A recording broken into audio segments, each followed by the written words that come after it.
we welcome you to TJ McLaughlin Stadium, home of your Columbus Catholic Steelers.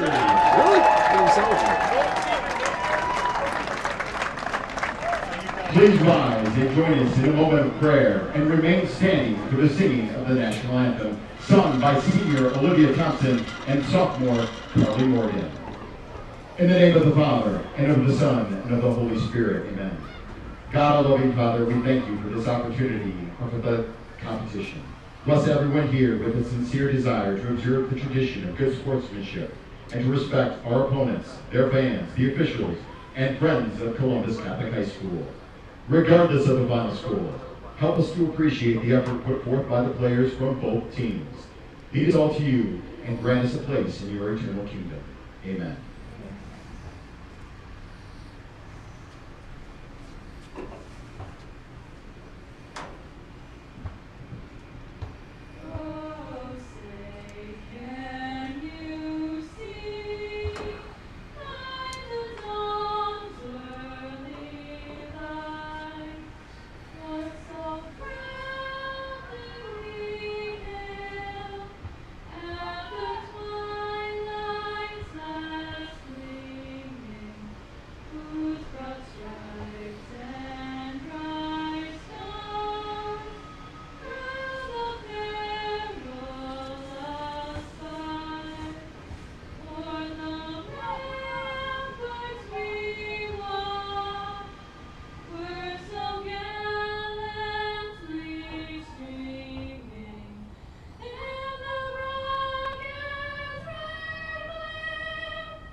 Outstanding rendition of the national anthem. We are at TJ McLaughlin Field I am Jeff Bradley. Got Dean Nolan going to call the game with me tonight. We have Waterloo Columbus hosting West Branch. Columbus 2-0 after a fast start. Number 4 ranking in the state. They beat Dyersville Beckman in the opener 37-0. And then put a punishing defeat on Durant, 56-22 last Friday night in the home opener. West Branch has started slow, obviously losing to 42-14 to Williamsburg, who's ranked number 1 in 2A, 3A, I believe. They are a powerhouse, Williamsburg. But then they come up to Dike New Hartford last week, lose 9-7 to a pretty good Dike New Hartford team, so that leaves the Bears at 0-2 on the season. Can't remember when that happened the last time, and maybe in jeopardy of going 0-3 tonight. I think they will fight tooth and nail not to go home with a third loss tonight. Waterloo Columbus, coached by Brad Schmidt. He's the head coach.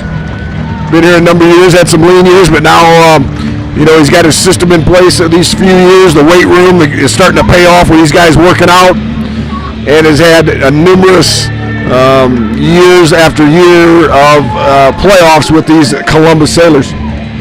He's got some assistants: Dan Knipp, Nick Bellamy, Mitchell Rahm, and Caden Ludwig. West Branch, John Hersman is the head coach, but I think we always just call Butch Peterson the head coach down there. Guy is awesome, tradition rich. Obviously, he passed away last year, coached for years and years. The field in West Branch is named after him. Just an awesome human being and an awesome coach. So we are looking for a kickoff here shortly. Columbus getting psyched up. Got the crowd, really the student section popping in right now. And no real theme tonight. This looks like a green out. Just spinning the offensive linemen who don't get to talked near enough about. I think we're going to make a point, at least for Columbus, to recognize those guys right now. Yeah, Jeff, you're right. Like I said, with a lot of offense these last 2 games, and the main reason why is let's get them out there. It's Henry Erie, it's Ryan Weber, it's Andrew Robinson, it's Mason Knipp, and it's Carter Silliger. Across the board, they've just been dominant. They've been stout. They've given Carter Locker lots of time to throw and to run, opening huge holes for Parker Chelson. They have been, I believe, the star of the first 2 games. Now, we do have great skilled people in the backfield and the outside, but you don't win. You win games from up front on both offense and defensive side. So we're going to give them some love. The big boys doing the dirty work in the trenches there are where you get your victories. 100%, everybody. It's not real glamorous, but that is exactly where you win football games. West Branch, I think's got a pretty decent line themselves. I know they are trying to run the ball. They've had a little trouble last couple games, but they've played some really good competition. But they need to try to run the ball, just like everybody needs to run the ball. Can't be so pass happy that you forget about the run game. Now it looks like Columbus is going to receive to start the game, get the ball first right out of the bat. Let's go ahead and recognize some sponsors real quick. We do have Air Services, B2 Productions, Sparkle Window Cleaning, PDCM Insurance, Builder's First Choice, Community Motors, Smitty's Bar, The Pump House, and Greedwood Pharmacy. Thank you for those sponsors, and please use those sponsors and go see them and use their businesses. Here we go. West Branch to kick off right now. Pretty decent kick. It is not end over end. It was more of a spiral. Columbus had a little bit of trouble maybe picking that up. That was a weird little spin on that, so Aiden Hosh picks it up, kind of runs laterally instead of up the field for not a huge gain. And Columbus will start the ball game. Looks like about the 22-yard line of theirs.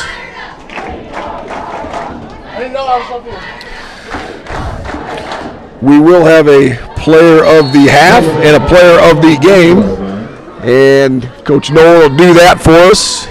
That's all on his shoulders, a lot of pressure. But Columbus comes out in with their quarterback and their tailback in the backfield. You got Lockhart, you got Chelson, and they're going to throw it right away to number 1, Miles Gardner. He is the leading receiver for Columbus. Not a huge pickup, about 2.5. They keep moving that ball, so he must have got pushed back a few yards. Now it's looking like a little better gain. It's right 5 to 6 yards. I'm going to call it 2nd and 5. And pretty good pickup, and it looks like the Sailors are throwing right out of the chute. Yeah, I like that. I kind of like with the outside weapons we have, like to throw to run. Throw it and maybe open up some holes for Parker later. I love it. Locker back again. Gets tracked down, throws it. Good catch by Haggerty. Haggerty's still on his feet. Nick Haggerty gets right up to midfield.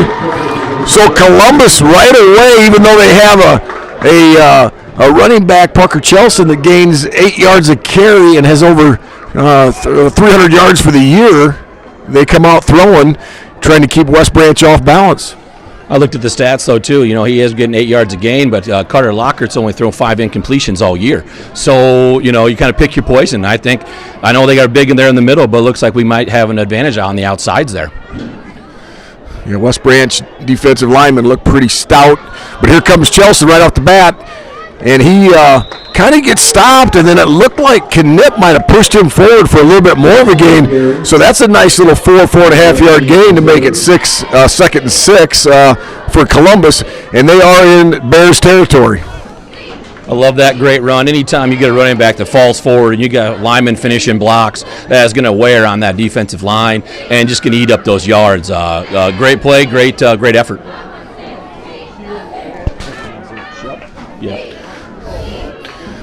All right, Lockhart, Chelson back in the backfield. Lockhart in the shotgun. Looks like he might run this one, and he does. And he's still on his feet looking for some more territory. Now, West Branch is saying fumble in their ball. I haven't seen anything yet. Yes, it is. Right towards the end of that play, he must have fumbled. I saw one referee point West Branch direction. They have the ball, so before Lockhart had that terrific run, but right at the end of that, must have coughed up the ball. I didn't see who knocked it out or recovered it. But what a good break for West Branch. Yeah, that's unfortunate. It was a really good run. Again, we couldn't see a lot of bodies in the way, but must have been pretty clear. So let's see what this West Branch offense looks like. So they're back in shotgun. Yeah, Brennan Dale, just nice little out pass, little swing pass to number 5 and Zach Capper, and he's going to be he will be in a big part of this offense, and Miles Gardner for Columbus will be a big part of the defensive effort.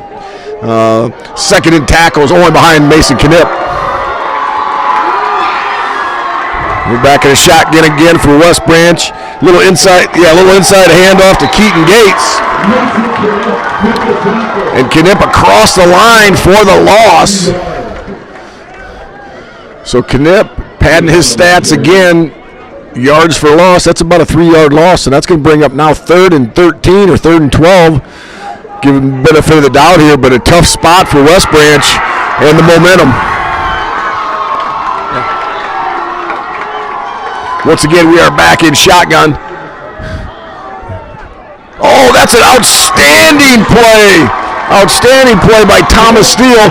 Reaches over the wide receiver, and the quarterback pretty much put it where he needed to put it. Brennan Dale, low and almost just a foot off the ground. Receiver goes down to get it, but Steele just kind of wraps his arm around and knocks it back down to the ground. So they go quick 3 and out, and they're back in punt formation, West Branch Bears.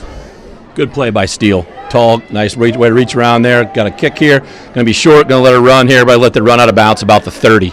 So good field position. Nothing hurt by that fumble. Get the ball right back and get the passing game going again. So just a perfect night for football. Kickoff was 74 degrees and hardly anything. The flag's just barely moving. Now it looks like Columbus obviously has the ball back right at the 30-yard line. Lockhart running the play in, the quarterback. Coach Schmidt gave it to him, ran it in. Now he's all alone in the shotgun in this offensive set. He's got 5 wideouts here.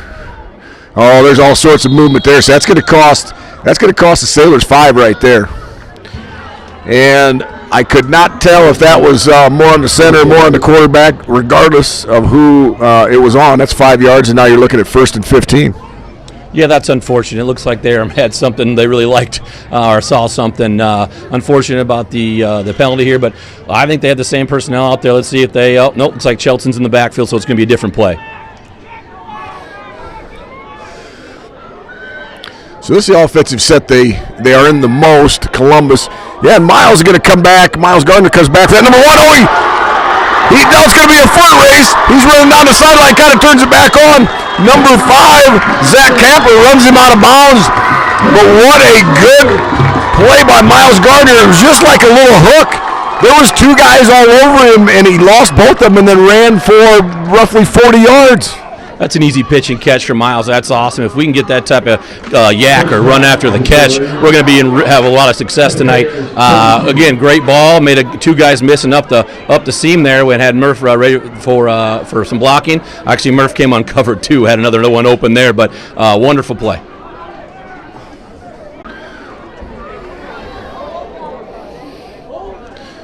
So now we got Lind in the slot. Chelson in the backfield. He's going to get just straight inside handoff. There's a pretty good hole there. He dances through it. But that hole closes up fairly quickly. Nice job by West Branch to close that hole up. And it sure looked like that was number 77, Big Michael Montgomery, just a sophomore, making that stop. Looks like he's playing over the ball, and they might move him to a little bit of defensive tackle too, but that's a good-looking sophomore right there. That's a big sophomore. I mean, that over the nose like that was a nice, went down the line, closed that hole up, made a nice tackle on Chelton. Yeah, so West Branch got a 3. Looks like they're running more like a 3-4, and they're bringing somebody right up the middle. Locker's got it, kind of slips a little bit, and then he gets gang tackled by 3 or 4 Bears. Hey, football fans, You know, Lockhart's a big quarterback. You know, he goes 6'1", 195, 200. That's a well put together young man. And when he puts his shoulder down, he's going to get you a couple yards. It's a nice play. I think he did want to pitch it, but looks like West Branch came up, took Parker Chelton away, so he tucks it in and gets what he can. Which, well, what do you get? 3-4 there, leaves us with third and 4, third and manageable. Yeah, and you might go for it on fourth down here. It just depends. I mean, they got Thomas Steele, who's got 45-yard kick ready this year. So, and real good job by Lockhart, real hard count. And number 56 jumps off sides for the Bears, and that's going to give them just an easy first down now. And, of course, West Branch, very unfortunate for them. You know, it's sitting out at the 26-yard line with a fresh set of downs. You didn't even have to earn that one. Yeah, that's too bad on there. Probably just excited to get in the backfield, but I think that was Carter Lockhart's cadence that got him there. Our offensive line stood strong. He came across and free 5 yards for us. All right, so we're back with, well, we got 3 split on the left side, 1 on the right side with Miles Gardner. Lockhart's gonna throw it. He wide open, number 12, wide open. Nick Haggerty hits him. Might have been just a smidge high, but hits him right in the hands, and he cannot pull it in. But absolutely, this is the game plan, at least to keep West Branch off balance right now, is to throw the ball 90% of the time. Yeah, that was a beautiful play call. He's spreading them thin, and that was a free runner all the way to the end zone. Just couldn't connect. Really a good ball. I like to see him catch it with his hands, but I think you're right. They're going to spread him out and see if they can cover all the weapons on the outside. Yeah, that sure looks like what Coach Schmidt has diagnosed for this thing. Now we've got a couple wideouts on the left, nobody on the right, tighter formation. Lockhart gets it, just a straight inside handoff to Chelsea. He's not going to go anywhere. In fact, he might lose a yard or two. West Branch doing a real nice job of getting to the ball, 2 or 3 different guys, but it looked like Logan Wright was the very first one to get there. And he's playing a right tackle. Like I said, it looks like they're playing a 3-4. And they'll bring number 50 in to not really be a lineman, but be that kind of that 4th guy if they need to, and then they might send him also. So far, those 3 have held up. They really have against our run game. So I think we should pass a little more and get those big boys a little tired. They may have a little success running. Yeah, and a little bit of that scheme is a little bit different when it's a 3-4. Now, Miles Gardner was the intended receiver there, number 1, but he was double, almost triple covered there. That's where maybe if you could look, you look that way, then look off right away and go the other side of the field. But easier said than done. That's a good call. There was triple coverage. He is a great receiver, and he is 6'3", 6'4", so it's a big target. But that many guys over there, I like to look left and see what we had on that side too. Thomas Steele here going for a field goal. And so Steele looks like that is a 28. That's going to be a 38-yarder, it looks like to me, if I'm doing my math right. He's got plenty of leg if it's good, and it's true. And they draw first blood. Nice, easy kick, 38-yard field goal for Thomas Steele, and the left footer gives the Sailors a 3-0 lead. What a weapon. I mean, to have a kid that can kick like that with such ease. What was that, 38 yards? Instead of going for a 4th down, it was 4th and 10 that you don't get, no points. Now you got 3 points, you're kicking off to them. That's a big-time weapon in big games like this where you're just not sure, you can't score touchdowns every time. That's just a phenomenal kick by Steele. Yeah, real good kick. Sailors up 3-0, but, obviously could have been if you're a Sailor fan, you go, well, we're running up and down the field on them. We only got 3 points. We had a fumble and a field goal. Now, on the plus side, you put them 3 and out, so if you can keep your defense keeps doing that, you're going to have ample opportunities to put the points on the board. Yeah, I think so too. If that defense can hold up, and then the offensive linemen get to pass block, but they're not road grading, things like that, and just throw it around the yard. I mean, it looks like we have the advantage out there. Let's just hope they can pitch it and catch it all night. I'm going to be kicking off here. Steele again, who just hit the field goal, will be kicking it off for the Sailors. Columbus, I don't think it really ever played West Branch until a few years ago. I know in 21, Sailors beat them. That's a good kick by Steele. And the Sailors run. Oh, they're going to do a little reverse, and they fooled the Sailors. And they're getting some blocking out in front of Connor Capper, a sophomore from West Branch. That's a nice little run back for the Bears. And they're going to be cooking with fire right here on the 40-yard line or in that vicinity. Little trick play like we saw from the NFL guys last night, but the little reverse. Just got to keep your heads up, and they still got them down. Probably got 5-10 more yards than they should have, but let's see that defense can hold them right there. So West Branch, I give them a couple extra yards. That actually starting on their own 37.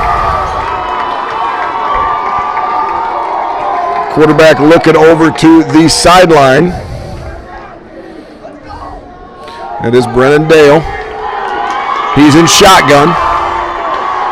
Just a straight handoff. Can't even see who got there. Yeah, that's number 5. That's their guy, Zach Capper, their senior running back. 3-yard gain.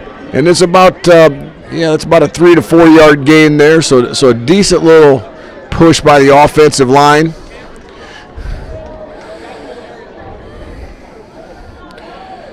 Capper and Dale back in the backfield again in the shotgun formation. Yeah, they're just going to hand it right back off to Capper.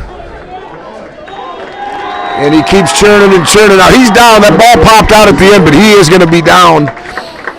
His forward progress is going to be up to the 45-yard line. It's going to be third and a long 3.5.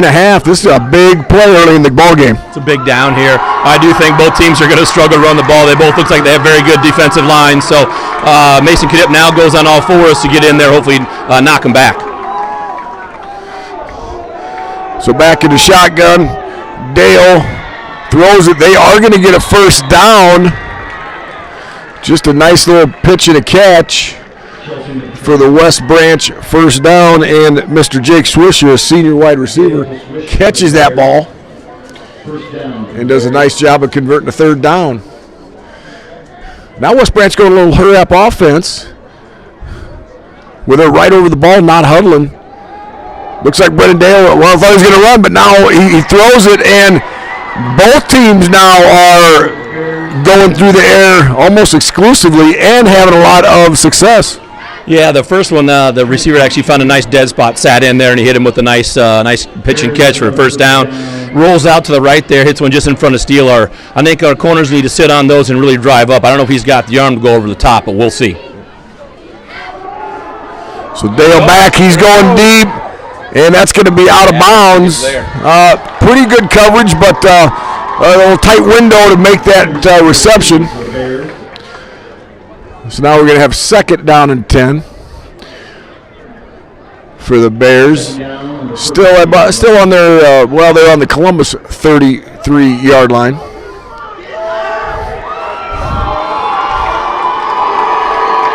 Once again, Dale back in the shotgun.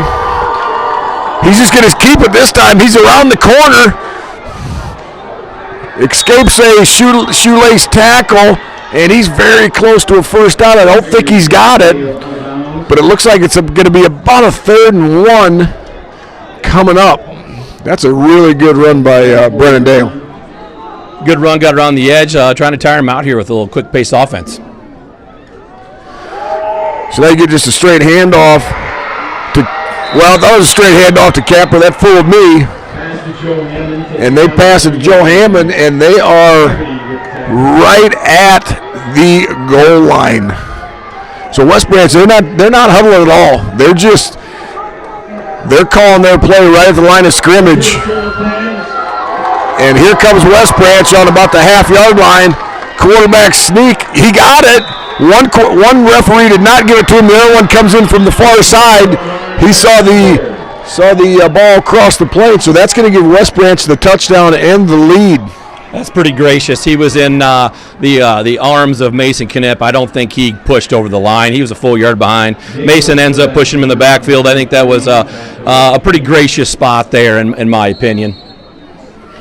So West Branch now to get the point after attempt. And that looked like it hit the upright, and it did. It kind of ricocheted off, hit the left upright. So it is going to be a 6-3 lead for West Branch with 3:46 left in the first quarter. That was actually a very impressive drive. They We talked in the pregame or right during the beginning of the game that they really want to try to run the ball. But there's one thing wanting to do it and then, being able to do it. And then if you could pass that good, then you can run off the pass. You're 100% right. That's I thought what the Sailors were going to do and did it for a while there. But both the fronts are so strong, and then the West Branch, by speeding it up there, really got us off our mark, and our corners were just playing a little too soft. I think I saw the deep ball from the quarterback of West Branch. I don't know if that scares me now. I'd play and keep everything in front of me so we're not getting beat for anything too deep. All right, so Columbus set to receive the ball. We'll go back to what we were talking about a little bit ago, where Columbus and West Branch really had not played, had much of a history. They started playing in 21, just a regular season game, I believe it was. 21, Columbus won that game. But then they played twice last year, play a regular season game, and then they play again in the playoffs down there in the Rose Bowl. Two pretty competitive games. West Branch wins both of those. So tough, gritty team. This is exactly what I thought Columbus would get, because they're going to go down tooth and nail and not try to go 0-3 to open the season. Now Chelsea's got the ball in the return. He's looking for the running room, just following a blocker and keeping those legs churning. That's a pretty darn good run, and gets out to about the 33, 34-yard line where Columbus will start 1st and 10. Yeah, let's see if we get our offense going here. Kind of stalled out the last two drives, one on a fumble, then kind of got stymied and hit a field goal here. Let's see if we can get this one all in the end zone, keep the passes going, and then slide Chelton in there. Maybe give him some stuff on the outside too with his speed.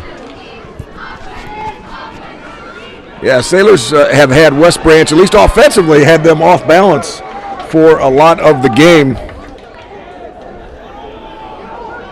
And now Chelsea's got it. He tries to get around the corner, and he gets run out of bounds after a short pickup.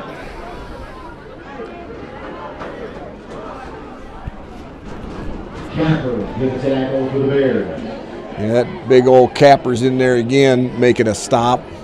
But that's a productive run for Chelsea.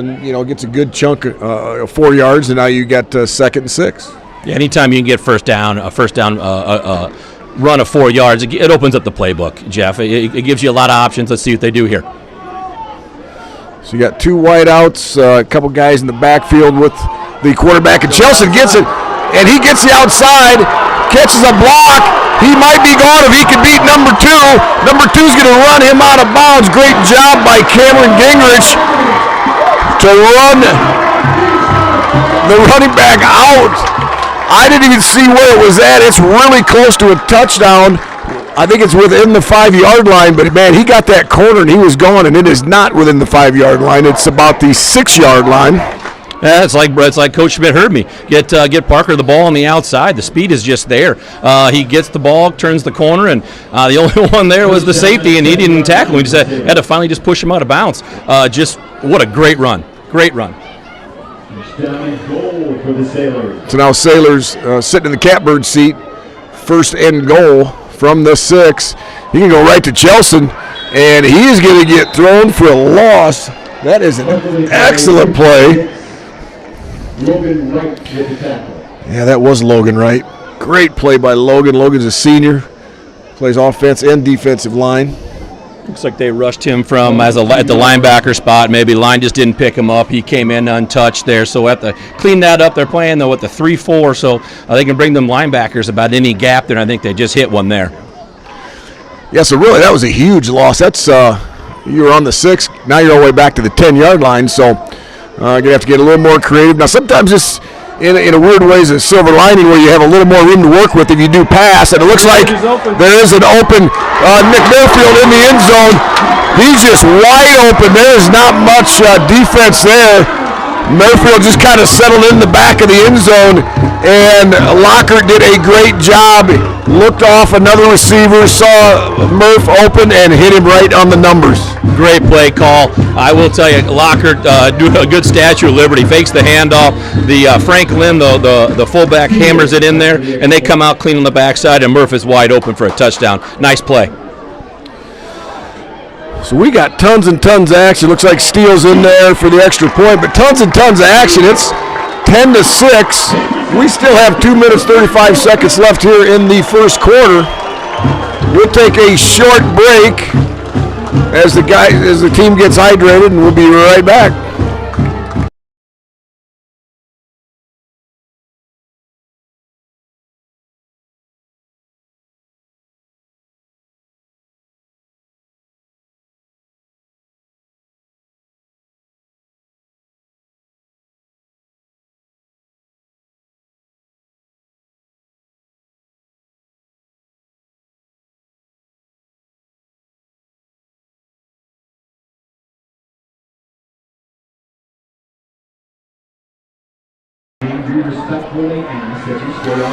All right, so the Sailors come off that touchdown with the 10-6 lead.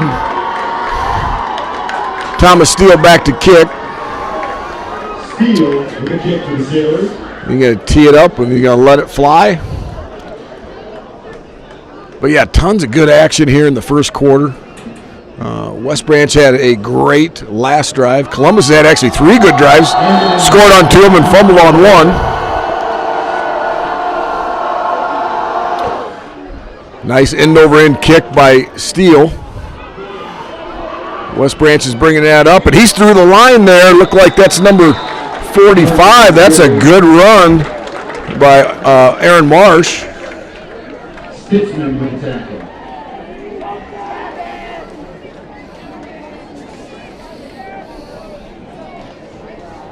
So West Branch going to have pretty good starting field position here for this drive. Sitting all about the 36.5-yard line, first and 10. Let's see if they go fast as well again here. Let's see if the Sailors can pick it up. So they're in the shotgun, and they're going to keep pitching it. And that's just a guy from out of the backfield.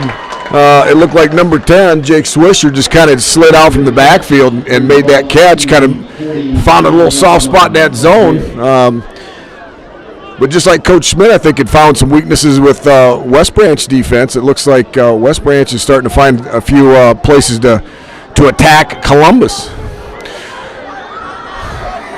So now we're going right, after that catch, we're going right back to number 45, Aaron Marsh again.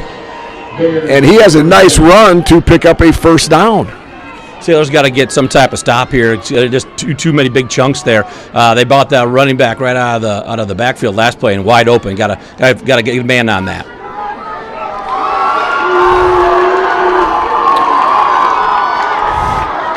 That's a pretty good throw right there. The number 4, Joe Heyman, he catches that for a pretty nice gain.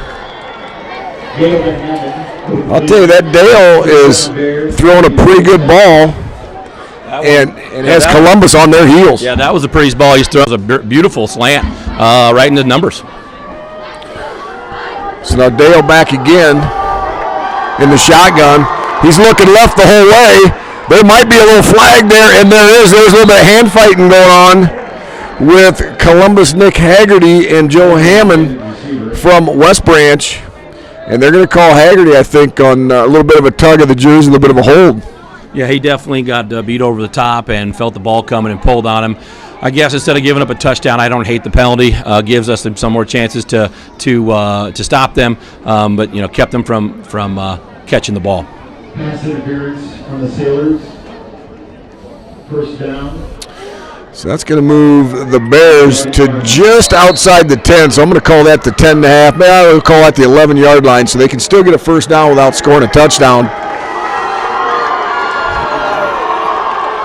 Just that straight handoff to number 45 again, and he hadn't carried or caught anything until this Marsh until this series, and now he's throwing some stats up with some catches and some runs. Gets about a nice 3.5-yard run there to make it 2nd and 7. He looks like a big old fullback. He's not crazy fast to the hole, but when he gets there, he hits it with some power. So he's falling forward. So Dale back in the shotgun again. A little inside fake. That is not going to fool anybody. If he hands that off, they might have a nice game. but Dale keeps it, tries to go around the right corner. Uh-oh, Mason Knipp is right behind him and drops him for a loss. Yeah, there's our star right there where we needed him big time there. So, like you said, if he hands that off, they might get a good game. I don't know if he just misread that, but as soon as he saw that he kept the ball, Mason buried him in the backfield. So now we're at third. Now we're at 3rd and 11. They could still, like I said, get a first down without scoring a touchdown. Dale throws it in the end zone. He's going to catch that. It's no good. His knee's out of bounds. They called it good. Yeah, number 4 caught that, Joe Hammond, and it was a good catch and a good throw right in the corner of the end zone, and West Branch now will go back up on top in the football game. Yeah, they switch Haggerty off him, put Steele on him. Looks like number 4 is going to be a problem. I'm going to have to maybe help with some coverage on him, but they kind of rode him the entire way down. A couple of runs, but it was number 4 for the most of the time. So now this kick is in. Gingrich puts it through. So that will put West Branch up 13-10. The Bears over the Sailors. Still just a few ticks left here in the first quarter, 18 and a half seconds. So we'll have a kickoff and possibly one more play.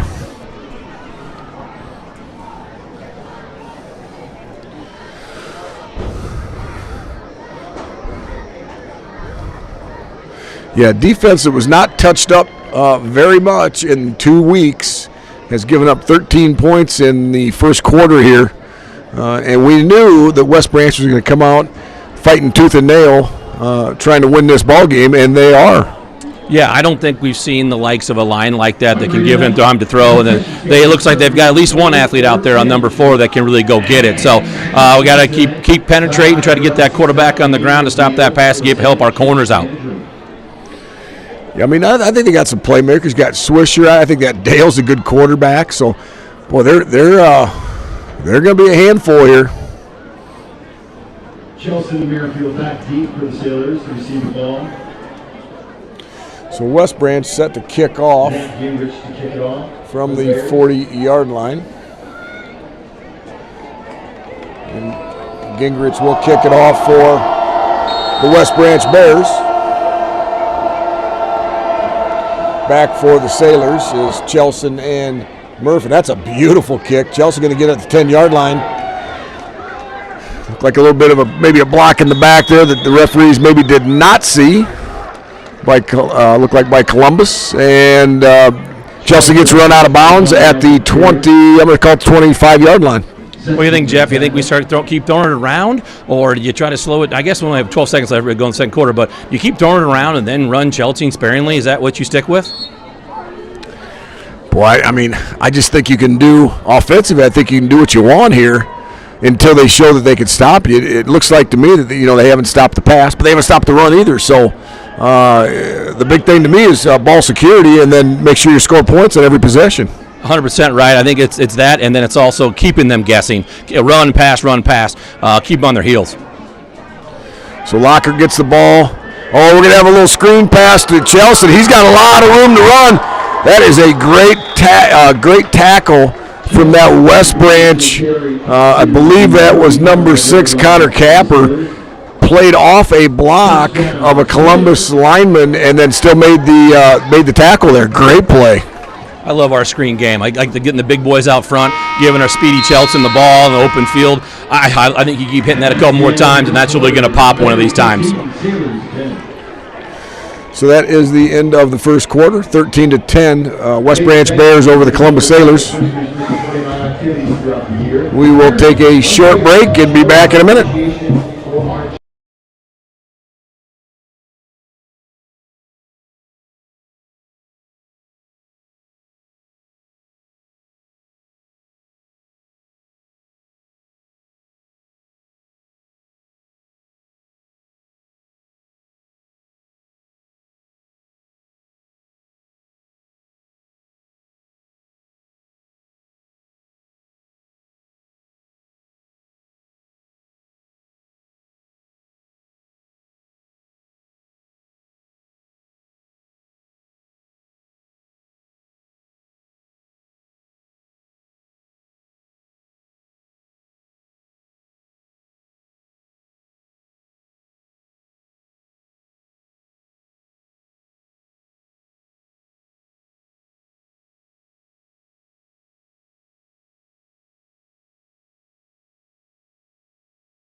Sailors first down at the 36. We are back. Start of the second quarter with West Branch up 13-10 over Columbus. Columbus does have the ball at their 35-yard line and a fresh set of downs. Chelsea gets the ball. That's number 5 again. Going to hear that a lot today, and he is... Boy, West Branch is acting like they might have stripped that ball again unless that whistle was blown, and I think it was. But another good run by Chelsea. Gets 8 yards on that carry to leave second, and that's almost closer to 9. So we're going to call it 2nd and 2. Now this is really where you can dial up just about anything here, Dean. You're right. West Branch is ball hawking. They're trying to pound that thing out, so got to keep that tight. And yeah, you can dial up whatever you want here, 2nd and short. Let's see what they got. So they're just going to go a handoff with Chelsea. He's going to stiff arm that West Branch football player, and he's going to bring him down. That's a real nice job by number 20, and that is Braden Sexton to bring down Chelsea. And I believe they did get the first down just by, well, wait a minute. It looked like they were moving the chains, but the referee, I think, maybe wanted to measure. No, he's actually calling it. They're not even going to measure. They're going to call it 3rd down and about a foot. Now, that was odd. The chain gang just looked like they were taking off when, they're going to measure. I think they're going to measure. That's why they put it over here, right? But the chain gang, I think, thought it was a first down. They were traveling, man. They were moving down the field. Yeah, I think the umpire on the side there maybe told him it was, and then had to hold off. Looks like the line judge on this end, or on the Sailor side there, left his foot. So that is a good spot, and it stayed there the whole time. Let's see if we got a first down or a 3rd and short. So chain gang has to run it all the way across the field for the measurement. And there, boy, it's close because you got 2 of them. 2 of them looking at it, bending over real close. So it's like 3rd, yeah, it's inches.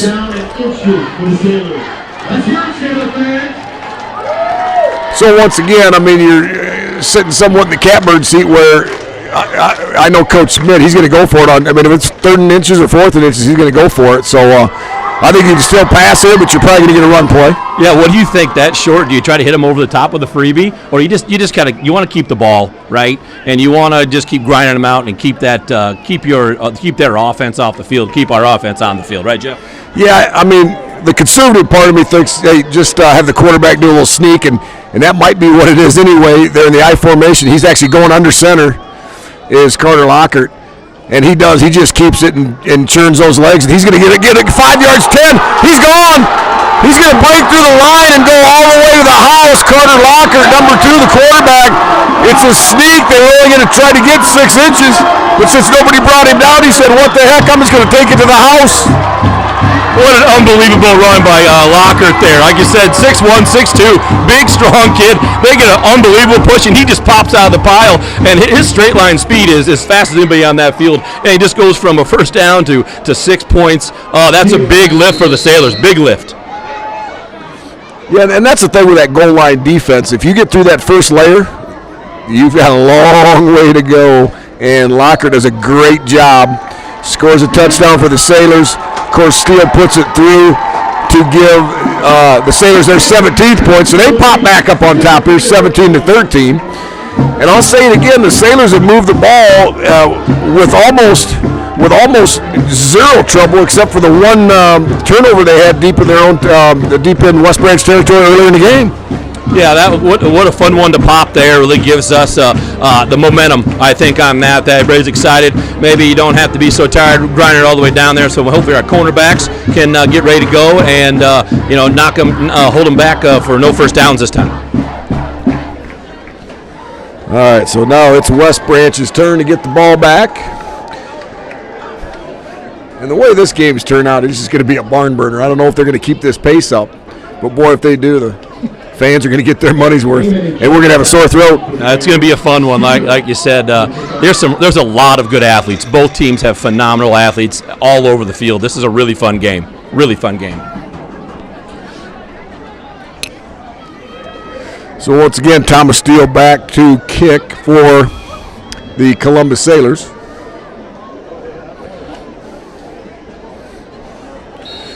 Looks like Capper and Hammond back for West Branch. or at least the two farthest back. Oh, Steele gets a little pooch kick. It's going to drop. It's actually going to hit the ground to 25. Nobody covers it, and then it looked like that was number 15, the quarterback, Brennan Dale, that covered it. No, excuse me, that was number 19, Reed Brook, that just covered it. A little bit of a panic mode there because it hit the ground, but I guess no harm, no foul, and that West Branch will take over on their own 25. Yeah, Steele flips a little wedge in there, back spins it, lets it sit right down there. West Branch had been doing really good on the returns. I think that was a smart move. Now it's back to the 25 instead of giving them the ball at the 35 or 40. Nice kick, way to stop it.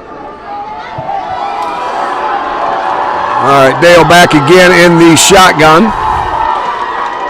Looked like he went a little bit of a hard count there. Did not get Sailors drawn off sides.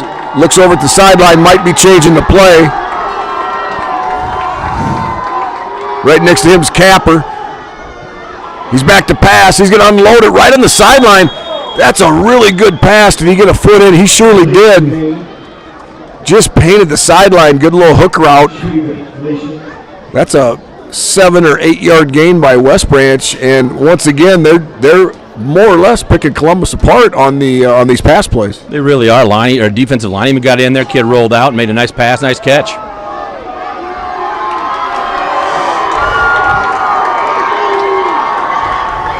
Yeah, they're going to throw it again. Oh, it looks like we got a hold. That's going to go a long ways. They better hope, these Columbus fans better hope that something's going on with this penalty back here, because that's a huge gain for, it looked like, I believe Jake Swisher ran all the way to the 40-yard line of Columbus, but there is a hanky down at the other 40, West Branch 40. What number was that, Jeff? That kid was a big kid rumbling out there. Was that 44? For some reason, I thought that was that Jake Swisher, but then I was also watching for that penalty too. Yeah, that's a big boy with the football. That was a tough one. So it looks like we are going to get. I didn't see what it was. Was that a hold? Oh, that might have been a lineman downfield. Is what it was. With that little bit of a. And that was going to be a screen pass, too, because you could see the 3 or 4 Columbus guys in the backfield, defensive linemen. So that's a huge turn of events for both teams. Now it'll bring up a 2nd and 6 on their own 29-yard line. This is going to be a quick little handoff to number 5, Zach Capper. And boy, he has a really good run there. Runs for a first down up to the West Branch 43-yard line. Now they've got the Sailors a little bit out of sorts and off balance. They're putting 5 wide receivers. Well, they're putting 4 wide receivers out and run basically the same offense. It looks like Columbus is running. Now that time Capper went nowhere. Ran right into Mason Knipp's arms, and the state champion wrestler said, I don't think so, 2-point takedown. 100%, 2-point takedown, tried to spread him out, then ran right at Mason Knipp, and he had none of that. So, again, we need to stop here. First one to get a stop is going to be in charge of this game. So, once again, Capper and Dale in the back. Dale throws a little quick out there, and that maybe got a yard. No, they got 0 gain on that and then got pushed back. So now you're sitting at 3rd and 10. A little bit of the advantage toward Columbus, I would think, but West Branch has been picking Columbus apart in the passing game up until the last couple plays. Yeah, I'd watch that back out of the backfield. They seem to be hitting him quite a bit out of there. So Dale back in the shotgun. He's scrambling for his life now. He's going to try to run for that first down. He runs out of bounds.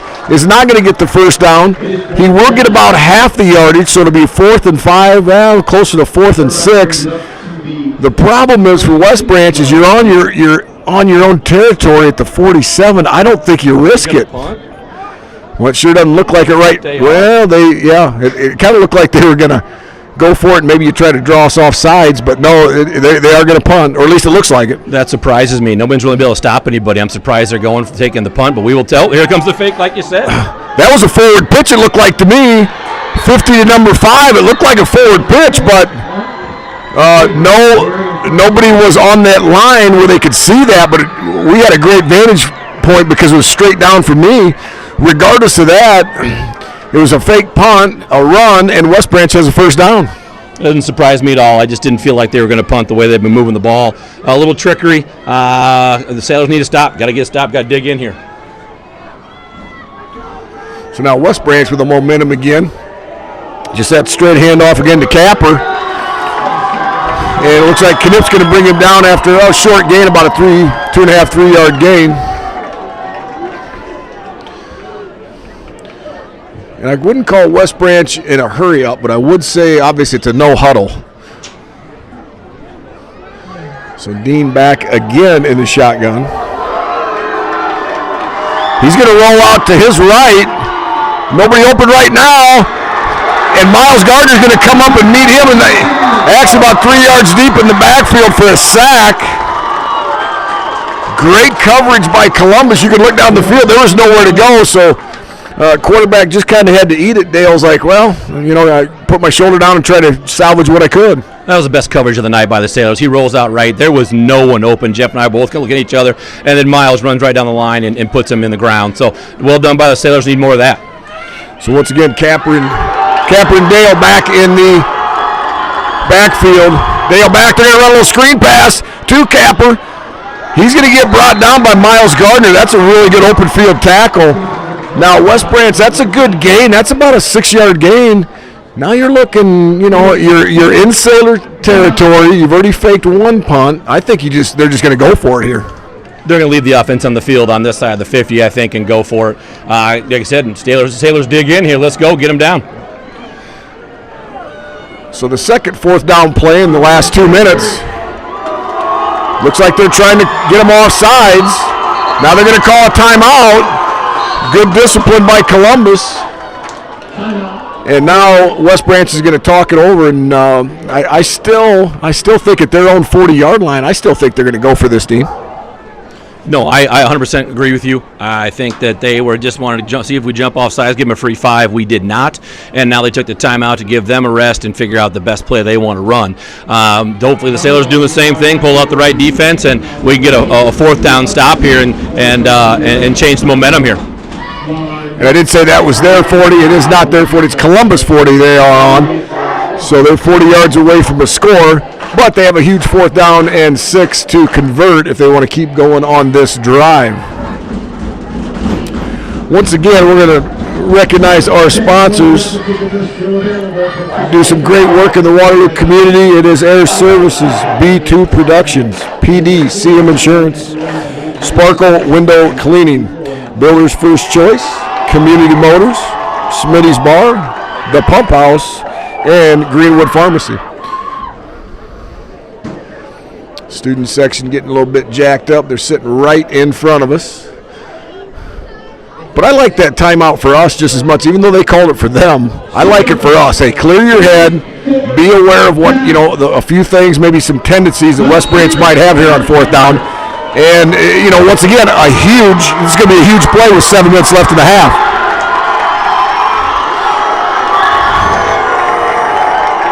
Now we're going under center for one of the few times tonight. Dale is. He's rolling out. He could run it or pass it. He passes it, and it gets dropped. That's going to be right at the first down marker, maybe a first down. Chelson was all over it, but the West Branch receiver just dropped that ball. Sailors caught a break there. I think it could have been a first down. I think it was going to be a yard short. I think Parker was going to stop him for that, but really got a good break there. Rolled out, put some pressure on the quarterback, and dropped a good pass. But here we go. Sailors get the first stop of the game other than the first possession. Let's see if we can capitalize on it. So now with 7 minutes, 1 second left in the half, excuse me, Sailors come out off that 4th down stop. 1st and 10, Lockhart in the shotgun again. He's looking left all the way. Throws a nice little wide out to Nick Haggerty. Haggerty does a good job, catches it, gets a few yards after the catch, and that's real close to a first down. I think they're going to call it 2nd and about a half yard to a yard. And once again, now you're in the catbird seat, Dean, where you can just open up the playbook. I love it. I will tell you, it looked like West Branch there was in some type of shell. They were way off of the receivers. I think the speed of the Sailors with Miles and Merrifield scared them a little bit with the deep pass. That was about as easy to pitch and catch you can underneath for 9. Yeah, and that's part of the problem trying to defend this Columbus team. A real good running back, 2 good wideouts, a couple of good skill players. Then you give it to Chelson. Just a nice workmanlike run. Gets a 2-yard gain for a first down. And now they're into Bear territory, just barely into Bear territory, just at the 49.5-yard line. But with 6 minutes left to go in the half, the perfect scenario is run this clock down, don't let the Bears get the ball back, and having said that, get some points. 100%. I love that. Keep the ball, get some points. Like you said, pick your weapon here. It looks like they're going to spread them out again. Just Chelsea in the backfield and four wide receivers. Yeah, so we're 4 wide outs. Just rolling out. Oh, what a ball. That's a really good pass to Nick Merrifield. Murph catches that, and his momentum runs him out of bounds. Otherwise, he turns that thing up, and it's even a bigger game, but that's a really good pass by Carter Lockert. What a ball by Lockert. Rolls out to his right. Big, strong kid. Murph breaks free open. He drops it in the basket over the top of one man on the corner, a linebacker, right before the sideline. Good catch. Gets his feet in. Huge pickup. Lockert threw a dime. Beautiful throw. So Sailors back over the ball. Lockert in the shotgun again. Looks like Steele in the slot. Gives a straight handoff to Chelson. He dances around a little bit. Gets a little bit of a gain. I'm going to call that a 2.5-yard gain by Chelson. Couldn't quite shake a couple of those Bear linemen and just gets a short gain. Yeah, but I love it. You got to keep them honest. You got to keep running the football like that. You can't let those defensive linemen pin their ears back and try to come after Lockert. And if you do that, Parker will go right by you and hurt you. So I love the run. I know only got 2 or 3, but that really sets a tone for the defensive lineman having to stay put. So 2nd and 8 in the shotgun again. Lockert, hand off to Chelsea. He's going to bump this one to the outside. He's going left. He dodges one Bear and then gets run out of bounds by the second Bear. But that's a good pickup. That's about a 5-yard gain. So now you're sitting at 3rd and 4. A lot of options here at the 16-yard line and well within Steele's range for a field goal. Yeah, I like putting one of your big tight ends by themselves and just see if they can go win you a big ball here. Or I like a little. There's not enough room for a screen pass, I guess. Just getting Chelson on the edge, maybe on the far side. Just letting him speed, go pick up 3-4 yards. We'll see what Brad dials up here. So once again, we have Lockert in the shotgun. Oh, a little pitch to Chelson. Chelson trying to get that corner. Good block by Miles Gardner. Oh, he comes up. Number 2 comes up and fills. Boy, that was Gingrich, their kicker. He came up and took out Chelson right at the thigh level, which I haven't seen really anybody do all year. Great open field tackle. And that's going to make Coach Schmidt think about what he wants to do here at 4th and 3 if he tries a field goal from the 15-yard line or if they go for it.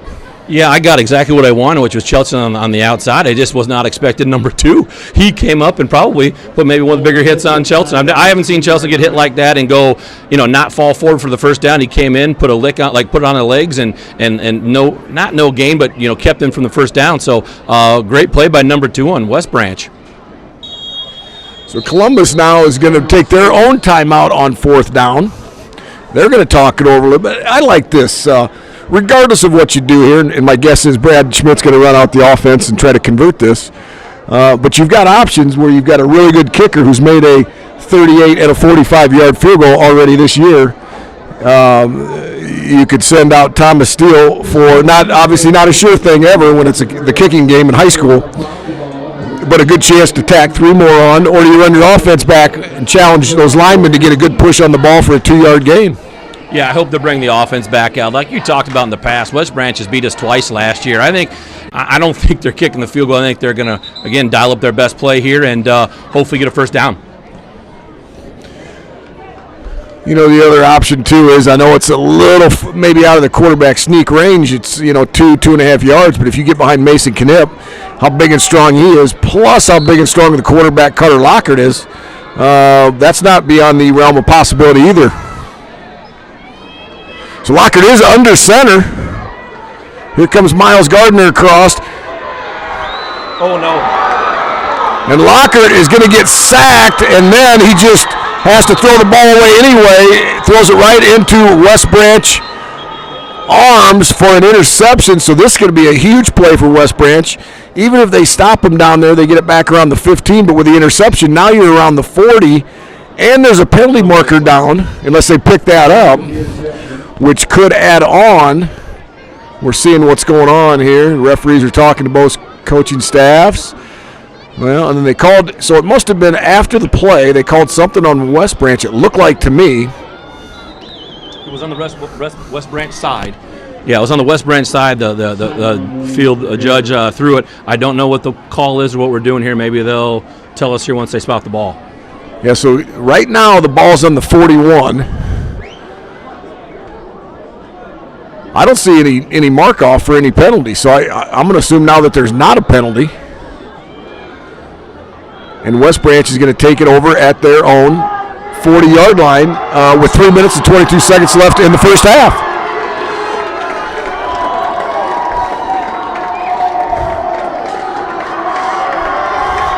So Dean back to throw again, just a little pitch and a catch, and he caught the ball. Did he catch it in by? And he did, so that's going to be a 7-yard pickup for the West Branch Bears. I like the aggressiveness I saw on fourth down, but the West Branch did not fall for the run fake that time. Went right to Lockhart's legs, and then he tried to get rid of it. Unfortunately, hit right at one of the West Branch players for the turnover.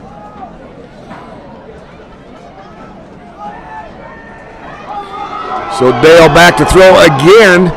Now overthrows number 25, who is Shea Farmer. And overthrew him, fairly high there. I hadn't seen him that inaccurate the whole game yet. No, that's his worst throw of the day. He has been on target all night. 15's a good throw of the football. I kind of doubted his long ball, but he's showing me he can really do it. So now another big play in the first half. We're at 3rd and 4. West Branch going to roll out. They're going to pitch it to Capper. Number 5 is going to get that first down, or he's going to be real close to it. That's going to just depend on the mark. Nice job by Capper. Was on the outside, cut it back in. This might be another 4th down play, and also may be a first down. The eyeball test is telling me that's a first down, Dean.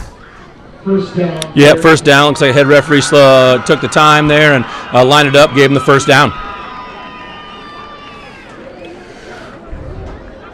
Once again, Jeff Bradley, Dean Nolan on the call tonight. Thank you for listening. This is a barn burner of a game, 17-13. Columbus Sailors ahead of West Branch Bears. But West Branch on the move, just got into Sailor territory. Dale back to throw it. He's going deep. He's got 14 open, but throws him, not only overthrows him, but he's out of bounds too.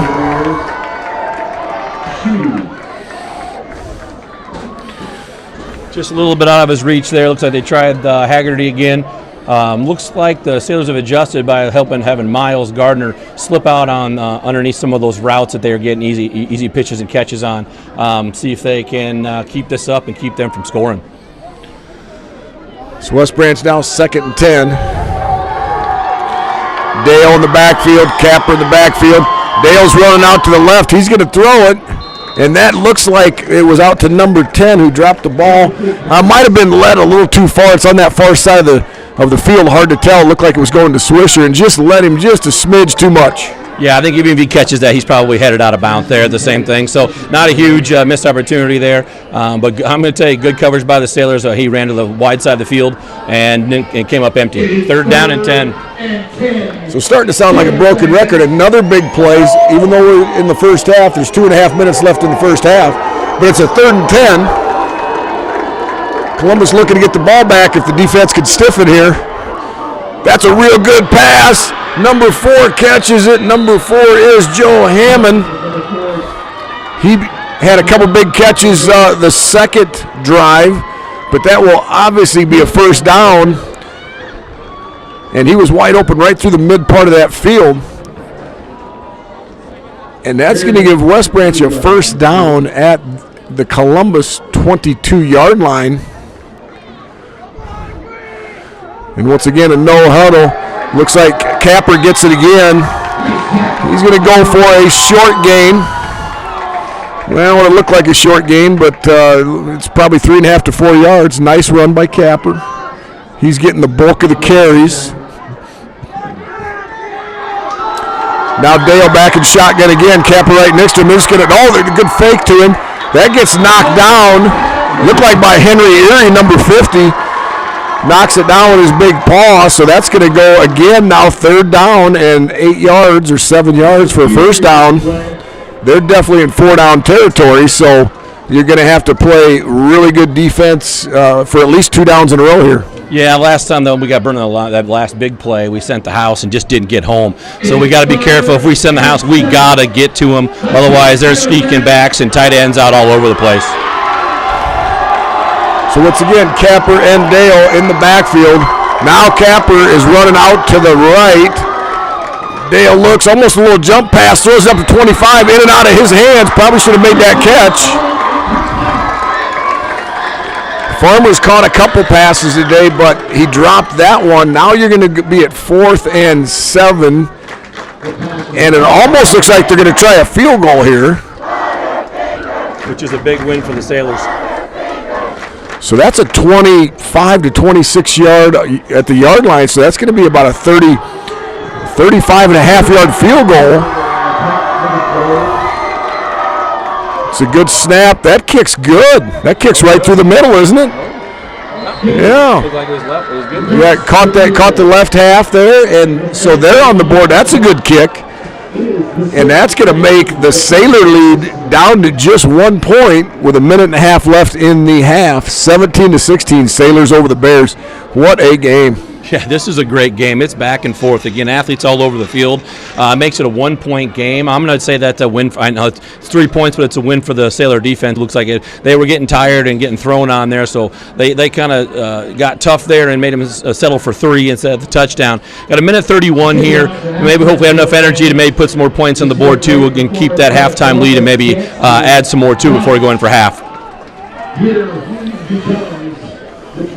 So Sailors do have 1.5 minutes to try to generate a little bit of offense here, and they do have a tendency to score quickly on some of these drives. So I do not think they're going to try to run the ball and just go to halftime with this 1 point lead. I think they'll stay on the attack to a certain extent. So Gingrich back to kick again from his 40-yard line.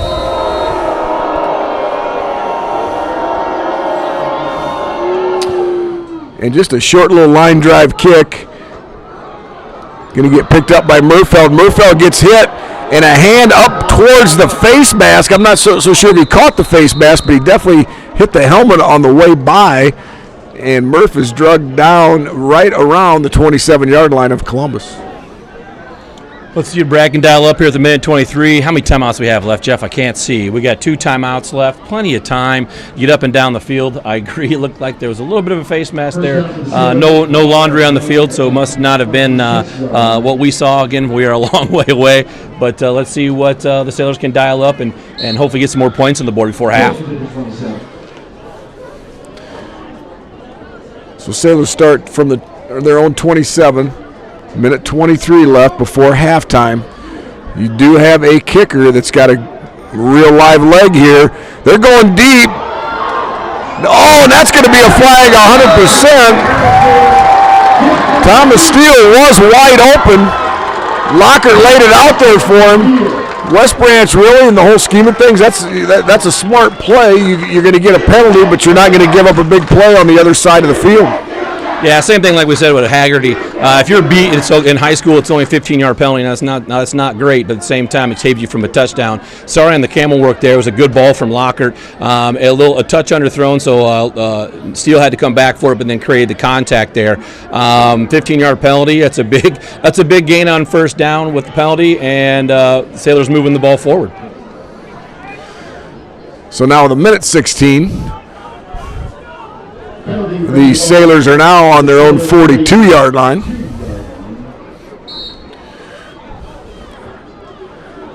and probably a good 30 yards from field goal range, but that's an option if they can get, 20 or 30 yards. Lockhart back to pass again. He's going to let it fly. He's put some air under this one. This going to Miles Gardner, and that's an unbelievable over-the-shoulder catch. West Branch player all kind of simultaneously had it also.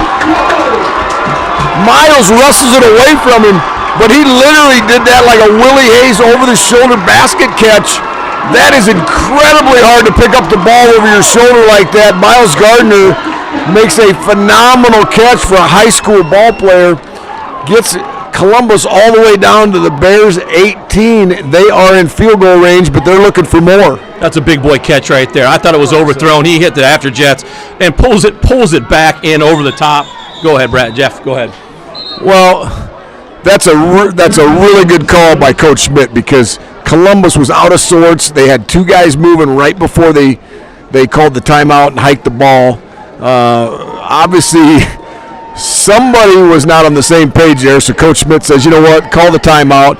And then really now in the whole scheme of things, you got 48 seconds, but regardless of if you're going to pass it, incomplete's going to stop the clock anyway. The only thing you have to watch for is if you run a couple plays and it gets down there and you can't stop the clock. I think they do have one timeout left to set up either a field goal or a play later in the half. But boy, they're sitting good here on this 18-yard line with I think plenty of time to score a touchdown here. You're exactly right. Great timeout by Brad. Again, like you said, they're out of sorts. I want to go back to that catch by Miles Gardner. Again, I thought he was overthrown. Hits the after Jets, pulls it down over the shoulder between the safety and I think two other corners. That is a big-time play. I don't know how he caught that, but that ball hit him in the hands, and it just stuck. Great play by Miles Gardner. Yeah, I mean, obviously, if you're watching watching this live with us, you saw that catch. They're going to be replaying that around these parts for a while. That is a unbelievably hard catch that Miles Gardner just caught. Now a little out to Murfield.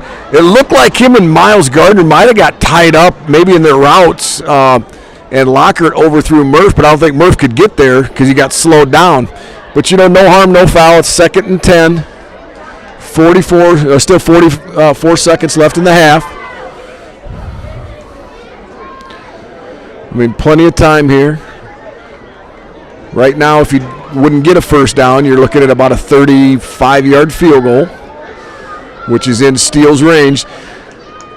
Now we've got eye position. I think this is going to be a handoff to, well, of course, it's not going to be a handoff to Chelsea. The quarterback's going to keep it and just only get about a yard there. So that play looked like it was a little bit out of sorts where looked like Carter kind of rolled into Chelsea in the backfield. It just, those last two plays did not look very smooth coming out of a timeout. You're 100% right. Looks like a little friendly fire on both cases. The crossing routes by Miles and Murph looks like they hit each other or had some miscommunication. And I'm not quite sure what was there. Looks like Lockhart was dropping back. Looks like Chelsea was going to pick up the block just fine. He steps up, maybe didn't see what he was looking for, and then ran it to get the yards he could. So I wasn't looking downfield. I didn't see what Carter saw, so maybe he didn't like what he saw, tucked it and ran. But, yeah, we need to clean it up. Well, beautiful place to get us down here. We need to get some more yards for Steele if we're going for 3 here. Yeah, now with that 1 yard loss, of course, that puts you right about the 20, so now you're looking at a 37-yard field goal. Obviously, Steele's got the leg for it. That is not what you want to do with your kicker. In fact, what you want to do is you want to try to get a first down. There's still 35 seconds left in the half. But it is 3rd and 11, so we'll see what Coach Schmidt's going to do here. Looks like we're going to go with 4 wide outs. Lockhart in the shotgun, Chelsea right next to him. Lockhart gets the ball. He's looking all the way down right now. He's got a lot of running room there. He's got around the corner. He gets a great gain all the way to the 3-yard line. First down, though, stop the clock. So they're going to have to move the chains. It's going to be 1st and goal. There's 25 seconds left. You got plenty of time here. I think you almost just sneak that. I mean, I think you catch them off guard so bad if you run a play right there because they think you're going to spike it. But you know what? Let's come back, get a good play here. You've got 23 seconds, more than an ample time to run at least 2 plays, possibly 3, and you've only got to get 5 yards. Yeah, I would have liked that surprise one, but we've had a little bit of problem with ball security. I liked the taking your time. Let's get it in the playmaker's hands. Let's all know the play and go. We don't want to lose any more fumbles. Yep, so now with that spike, it's 2nd and goal from the 5. Going to hand off to Chelson. Carter's going to throw it up in the air. It is caught by Murfeld for a touchdown. Good throw. Murfeld, a big target too. He goes up. His 6'3" frame catches that ball, comes back down, secures it for the touchdown. Now the Sailors up 23-16, pending the extra point. That's about the best you could ask for right there. Nice rollout. Lockhart fits the ball in between the defender behind him and the corner coming over the top. Throws a dime in there. Murph goes up, catches with his hands, and gets it down before he has to take a big hit. A great play. So Steele's extra point is blocked. Good. It looked like a little bit of a low kick anyway, but give West Branch credit. They got through the line there, blocked that extra point to keep it to, that's a big point. That keeps it at a 7-point spread instead of an 8-point spread. There is 17 seconds left in the half. My take on it is we're going to do a little pooch kick here and waste a little bit of time, and we're going to go in with this score. Having said that, nothing would surprise me tonight with all the scoring we've had. The way these teams are going up and down the field, you have to just be careful. I was going to ask you, I think they should kick it on the ground, get the runner down, and just go into a prevent defense, which is probably I hate prevent defense. I think it gives up too much. But with the way these guys are going back and forth, we need to keep everything in front of us for the last 17 seconds. And really, that was a stellar drive by Columbus. There was a couple plays there. I thought there were some hiccups, but really, in reality, you had 49 seconds left when you got the ball back, and you scored in about 40 seconds. So, boy, they can strike very quickly. And now you just want to make sure we go into halftime, or Columbus Sailors go into halftime with this 7-point cushion. So Steele back to kick it. And he does another one of those little pooch kicks, and it's going to go out of bounds. Just about a perfect spot, but with the little English on it, it bounced out of bounds. So no time will go off the clock here. It'll stay at 17.7, and the Bears will get it at their 30-yard line. Yeah, I like that better when it stays in bounds. Jeff, I don't know, what do you think about the old just kick? Give it to somebody on the upside that's not usually the best with the ball. I kind of like kicking in the middle and just go get them. The out-of-bounds stuff gives them the penalty, and there's no time off the clock. Well, looks like a re-kick. Yeah, I actually kind of like that. West Branch like, no. We're gonna go ahead and kick it. Go ahead and kick it to us. We'll decline that. Go ahead and kick it to us. Do you change what you're doing now then, Jeff? I don't think so. I mean, if you want to kick it there, that's fine. If you kick it out of bounds, you kick it out of bounds. I don't think you're going to get penalized the 5 yards for the kick, re-kick. But I want him to kick it on the ground the first time. Yeah, I agree. I mean, blow something through to that, that second layer of receivers back there. You got your 5 front linemen, blow it by them and get it to the guys that aren't used to running it that much and make them make a play. Totally agree. So now Steele just blasts one. It's going to go all the way down to the 10-yard line. And it's a fumble! Oh, my God! But I think I saw a flag come in there. Looked like Bryce Nolan got the recovery. If that's true, proud pop over here. But there might be a penalty on that play also. Well, no, they said the Bears did get it. Plus I see a hanky on the ground. I don't know. Looked like 19 came up with it. I don't know if somebody wrestled away from him on the ground. Or he came out of the pile with it. We'll see what the flag is. So now a little bit less than 10 seconds and a half. This game's been crazy and a ton of enjoyment too with all the plays. Yeah, I thought I'd have a jacket on and be cool. I'm sweating. This is the most fun I've had at a high school football game in a long time. Good offense, good defense. Just, again, great players on both sides all over the field. So I believe we have a hold on the Bears. It's going to back them up all the way to their own 28-yard line. More than likely last play of the half here. And they are just going to take a knee here unless they really fool everybody. Tight formation. And they do take a knee. So that's how the first half is going to end. 23-16 with the Sailors in the lead. We're going to take a break here. We'll leave obviously the video on and the audio on, and we'll see who the Queen of Columbus is going to be for the homecoming dance tomorrow night. A great first half. Yeah, we're going to leave the camera on here. Hopefully you guys can hear all the festivities at halftime and enjoy. We'll see you guys in the second half.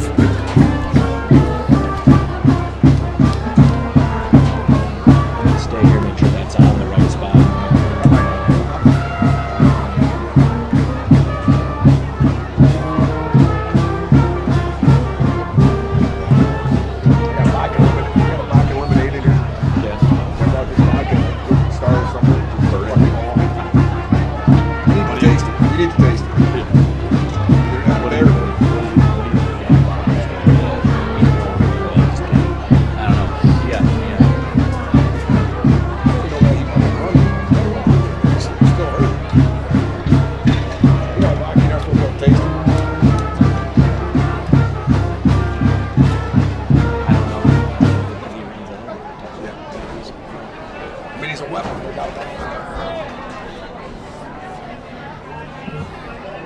Sailor fans, please welcome to the field our Columbus dance team. Coached by Beth Lester, the dance team is excited to kick off another season and looks forward to competing this fall in the pom and hip hop divisions at State Dance. The team will be hosting a kids clinic in October. Follow them on social media for details. Tonight, the team is performing their grand champion routine from the 2023 summer camp. Ladies, the field is yours. This is soft and quarterback.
Let's hear it for your Sailor dance team.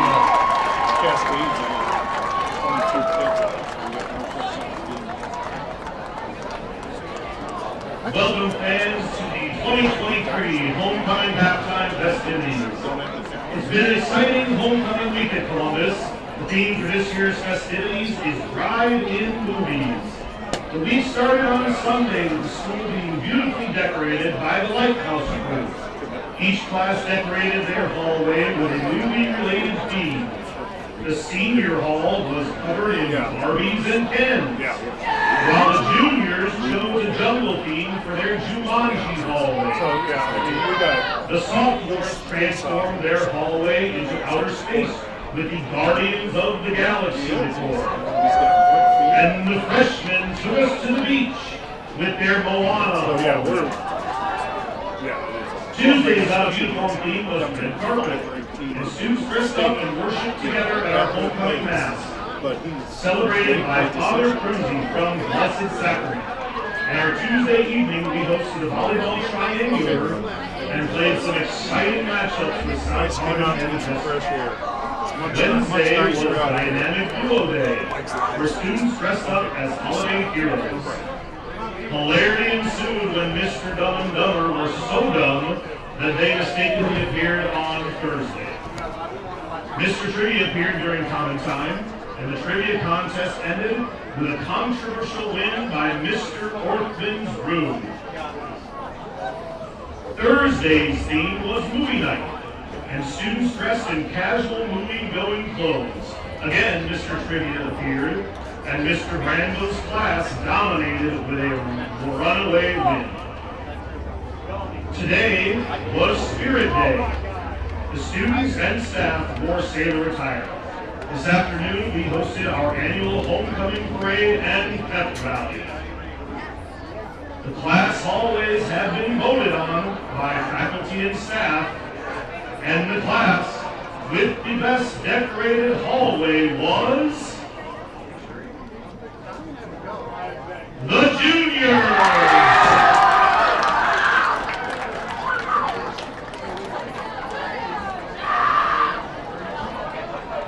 It is now time to introduce our 2023 Columbus Homecoming Force.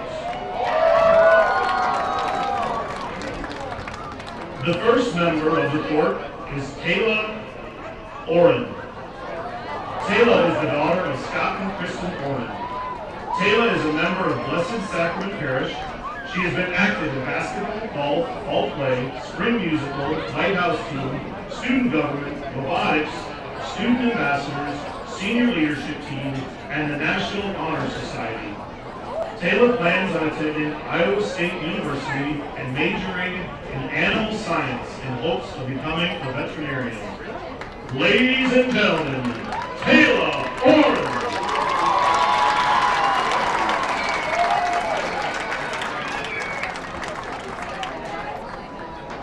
Our next court member is Grace Elizabeth Dalrymple. Grace is the daughter of Lisa and Joel Dalrymple. She is a member of St. Edward's Parish. While at Columbus, Grace has been active in dance team, golf, cheerleading, yearbook, musical, drama, the Water Blues Youth City Council, soccer, carols, and even found time to be the cross-country manager. Grace plans on attending Iowa State University to study animal ecology. Ladies and gentlemen, Grace Dalrymple.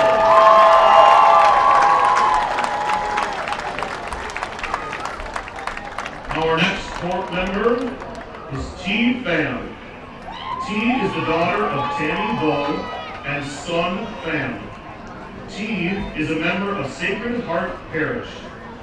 She has been active in the Student Lighthouse team, Mental Health Club, Fall Play, Spring Musical, and her many academic courses. T plans on attending Iowa State University and will certainly excel in her academics. Ladies and gentlemen, T. Pham.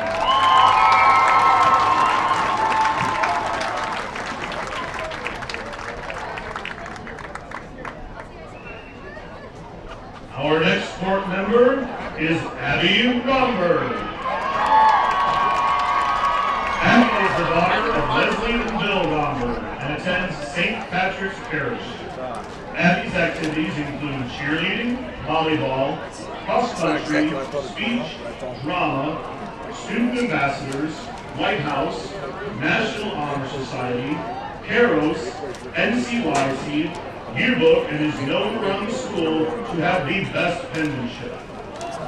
Abby is currently undecided on her major, but plans to attend Florida University. Ladies and gentlemen, Abby Romberg!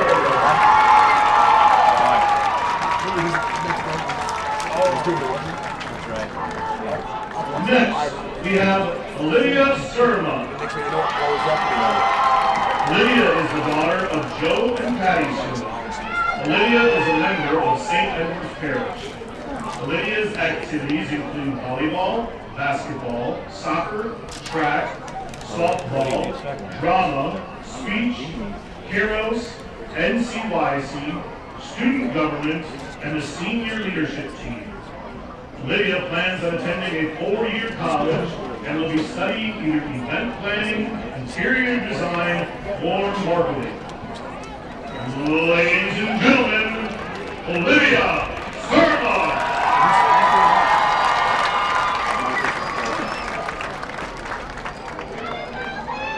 Our next court member is Jessica Trinan. Jessica is the daughter of Mike and Lola. St. Edward's Parish. Jessica has been active in cheerleading, drama, and speech, soccer, student government, mental health club, National Honor Society, NCYC, Keros, and band. Jessica plans on attending a 4-year university and will major in psychology on a pre-law track. Ladies and gentlemen, Jessica Ryan.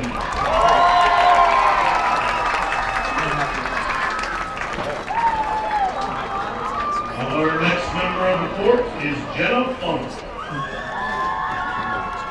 Jenna is the daughter of Tracy and Mark Funk. Jenna is a member of St. Edward's Parish. Jenna has been active in dance, golf, drama, speech, tennis, student government, student lighthouse, NCYC, Keros, and the Mental Health Club. Jenna plans on attending Iowa State's College of Design and will major in architecture. Ladies and gentlemen, Jenna Funk.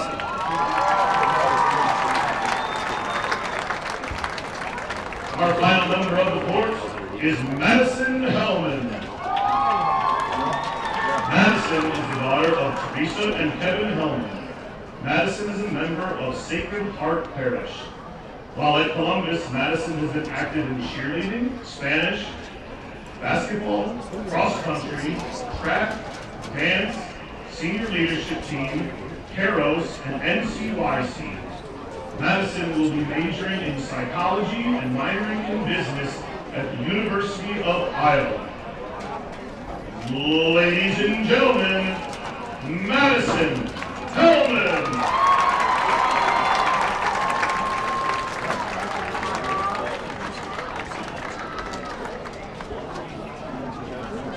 Sailor fans, please give a large round of applause for our 2023 Homecoming Court.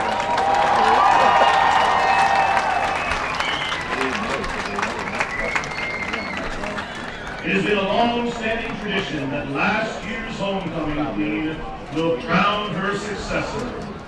Please welcome to the field last year's homecoming queen, Miss V. Van. What's that? V is accompanied by her mother, Lynn Wynn. V is currently attending the University of Northern Iowa. Ladies and gentlemen, your 2022 homecoming queen, Miss V. Van.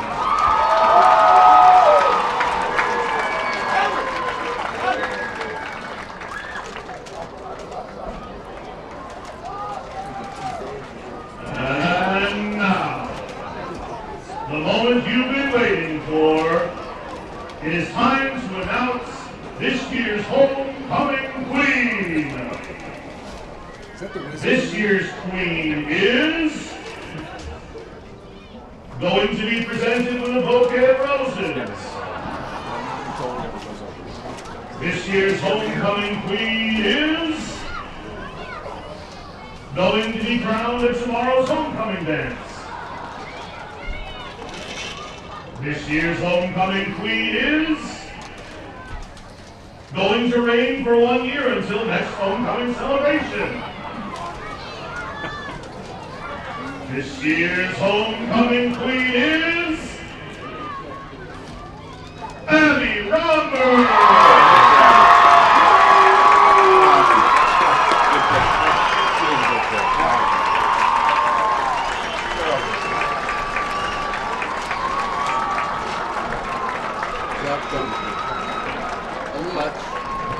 Ladies and gentlemen, let's hear it for our homecoming queen, Abby Romberg, and the rest of the homecoming queen court. Congratulations, ladies.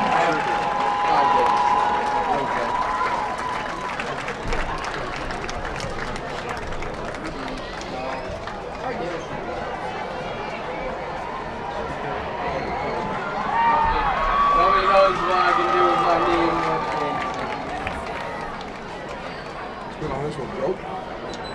I don't know if the battery's fully on over there. Sorry, I moved the chip.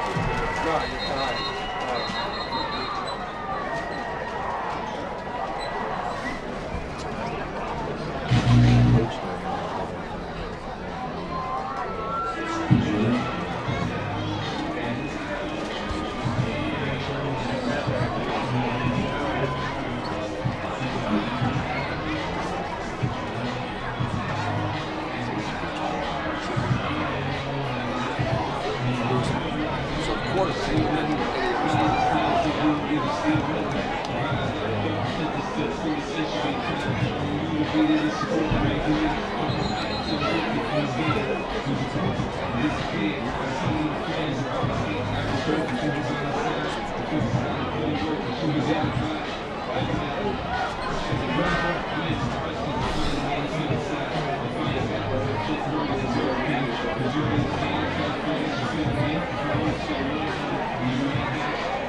We're going to do that in a minute. We'll say something.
Just a couple minutes before kickoff here. Sailors are out of the locker room. Came out a little bit late, but you still got a few minutes to warm up. Looks like West Branch Bears are all warmed up, ready to roll. This is Jeff Bradley along with Dean Nolan. We will get to the player of the half here shortly. But we had, I believe it was Abby Romberg is the new queen for the year. Congratulations to her.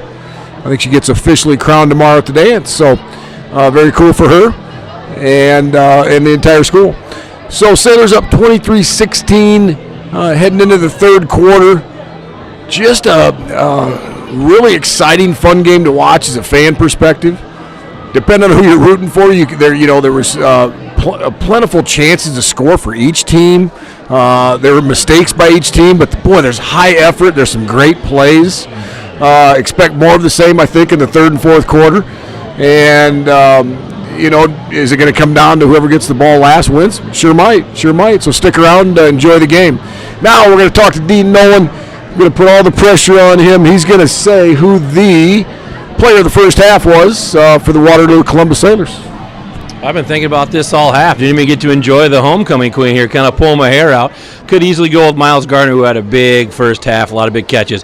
I'm actually going to go with Carter Lockhart, though. I know he's had a fumble early and then also kind of an interception that he probably wants back. But he also had a 45-yard run and has been slinging it all over the field. You know, Miles made that catch, but, Lockhart's the one back there sitting in the pocket, stepping up and throwing the 30, 40-yard passes. So I want to give him a big nod.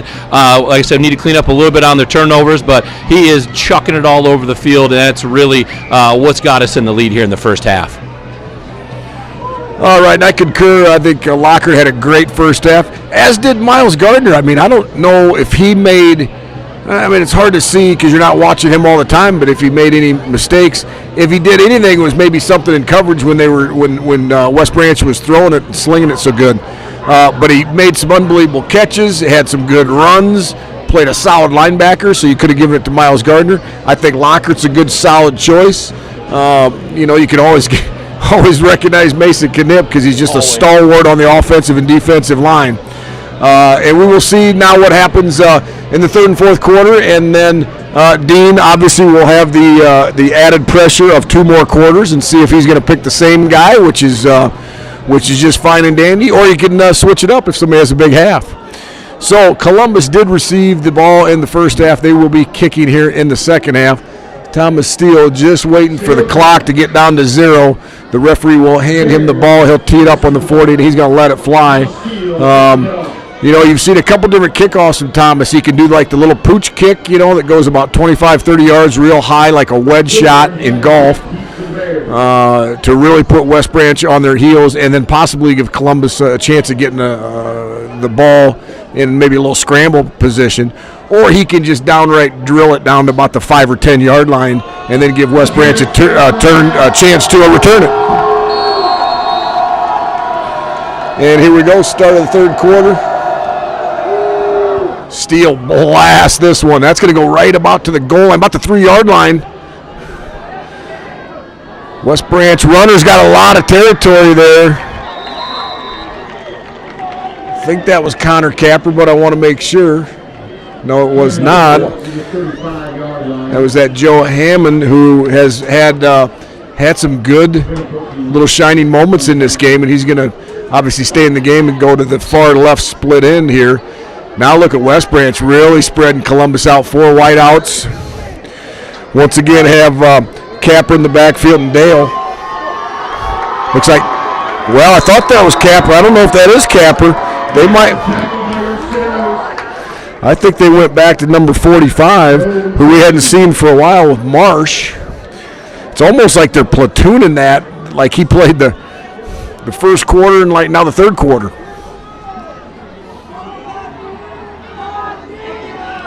So back in the shotgun with Dale. Dale's looking left, goes back right, throws it now across the middle.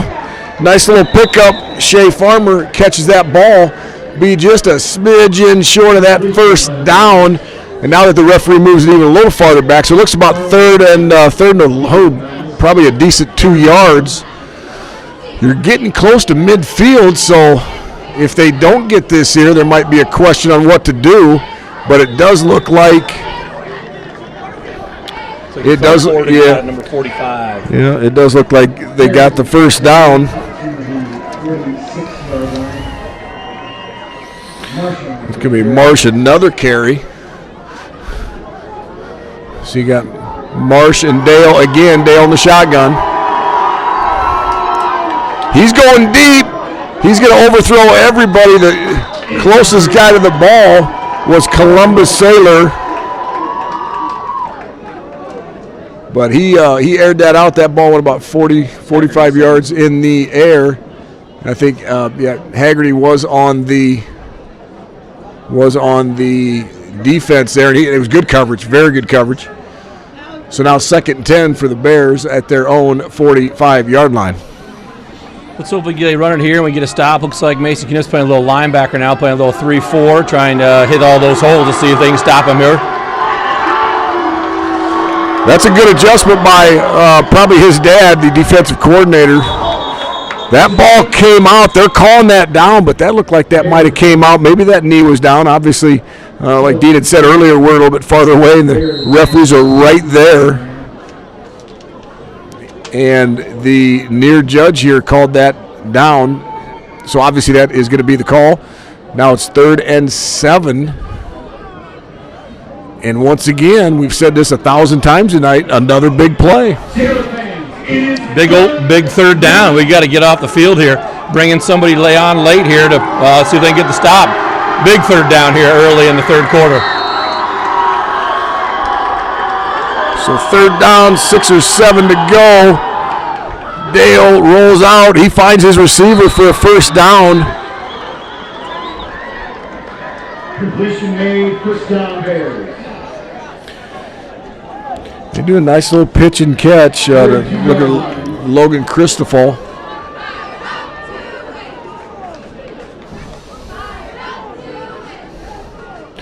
And it wasn't anything fancy, just a roll out to the right and just a little slant across the middle, little caught it right on the sideline and stepped out of bounds for the first down. Nice play for the Bears, and they're driving now on the Columbus 41-yard line. All right, now that's got to be offensive false start. Right tackle moved or right guard looked like. Maybe both of them before the center actually hiked the ball. So that's going to put the Bears 1st and 15. They brought I think it's got a couple guys moving before they're supposed to. That is a big play for the Sailors. We gotta keep them, where they're at. They're picking up too many yards per play. So now it looks like Knipp's back in the defensive line. They had him playing middle linebacker, kind of moved him around. They are bringing 5. They're going to get to him. That was Mason Knipp. Mason Knipp got to him. Also helped by Henry Erie, a couple guys there, but Knipp definitely there first. Drew Robinson, also there, number 55. It took just about all 3 of those guys to bring him down, or at least the pressure. So now West Branch getting a big hole here. Now you're looking at about 2nd down and 18. So really those defensive backs need to do their job right now. Defensive line needs to do that again, collapse that pocket. Don't let him step up in the hole here. Go get him. Big hold there on the outside, no call. Mason Knipp's chasing him down, and they run him out of bounds at the gain of 5 or 6. So Dean does a good job of making positive yardage out of pretty much nothing there. But they've got just a ton of yardage to go. They need to get to the 31-yard line of Columbus. They're sitting right now at the 46-yard line of Columbus, so it's 3rd and 15. So you really just need to challenge these DBs and this safety and the line. They make a play here. Let's get this ball back. Dean back, he's looking, he's got pressure right in and out of the hands of number 25, Shea Farmer. He'd made a couple big catches today, but dropped that one. He was not going to get the first down more than likely because it looked like Miles Gardner and and Murph were closing in on him. But it makes it 4th and 18, and you have to punt it here. You got to punt it here. Got to be careful, Chelton. Yeah, that was a good ball. I'm not going to lie. It looks like Miles is right there, and 25 hit him in the hands. They got a little alligator arms because they were waiting to hit him. Then the other thing is you don't know what happens on 4th down if they end up going for, if they catch that one, they're still short. But now you're within the realm of possibility that you can go for it on 4th down. Where he drops at Columbus, they have to punt, and Columbus gets the ball back in business at their own 15-yard line. Yeah, Columbus did a good job keeping them pinned back. If that was going to be anywhere 4th and 6, 4th and 7, I think they're going to go for it on their own side of the field. The way the offenses have been going here, I just don't see many more punts coming this game unless they do shoot themselves in the foot and kind of go backwards and they can hold them. So Miles Gardner split way out to the right. No help. And they are going to look for him over the middle. He's got a beat, and it's just off his fingertips. That was just slightly maybe overthrown. Miles, 9 times out of 10, probably makes that, even though it's a hard catch.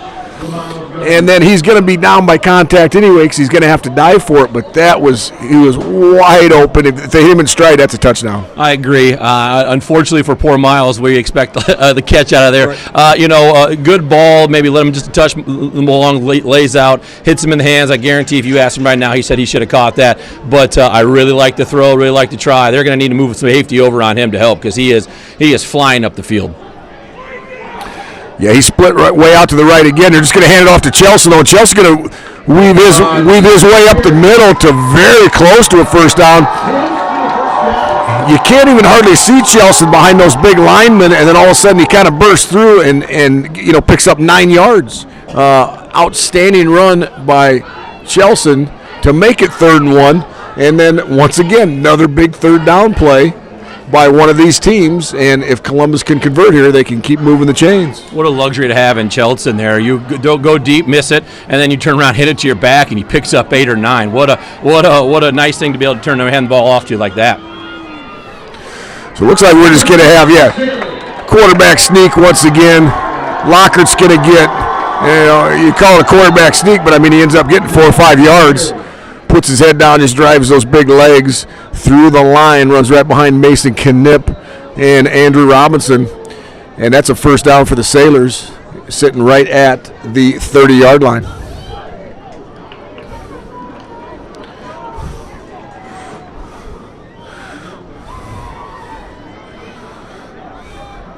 A little tighter formation here. Lockhart is going to let it go. He's going to come back. That was a dangerous pass. It got knocked away. Number 12, Nick Haggerty, was open. If he screens the number 2 a little bit better, now that's easier said than done. That's hard to do, but just kind of keep him behind you, keep him square behind you. You can make that catch. You're going to get dropped right away, but you're going to get a first down.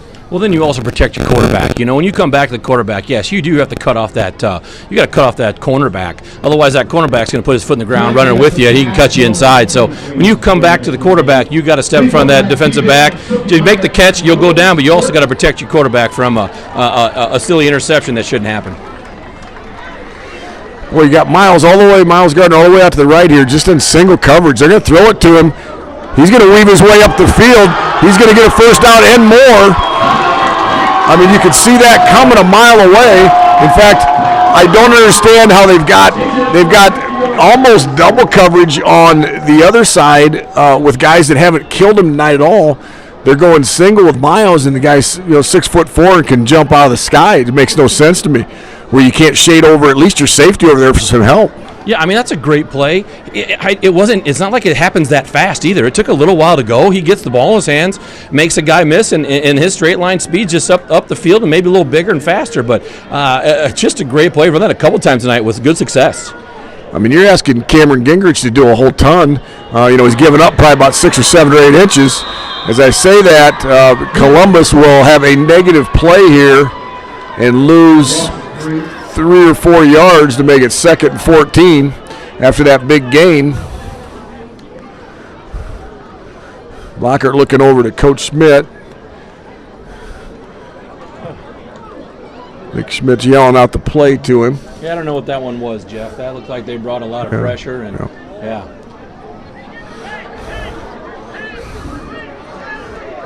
So now back in Sailor territory at the 47-yard line, back all by himself in the shotgun is Lockhart. He gets rid of it. It is a catch.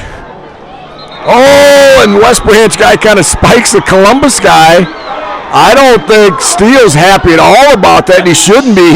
He basically looked like Knipp winning a state wrestling championship, just picked the guy up and put him down hard. There's no flag at all. It's a nice little play for 4 or 5 yards. Actually, it's about 8 yards.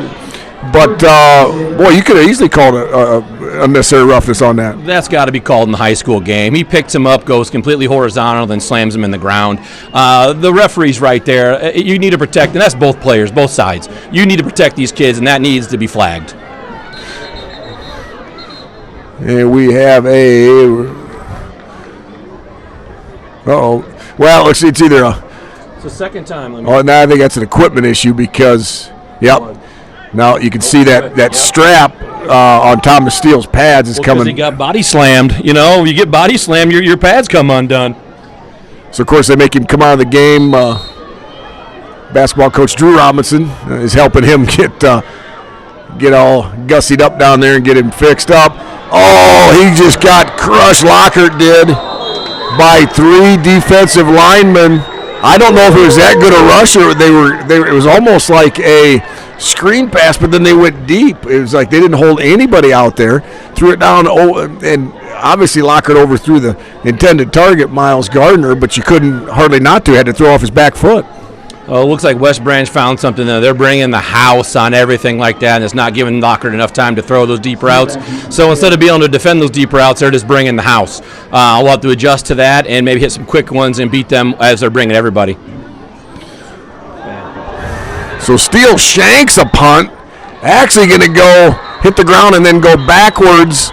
Boy, that's only going to end up being somewhere in a 15 to 20 range punt, just off the side of his foot. Haven't seen him do anything like that all year. He's pretty upset with himself.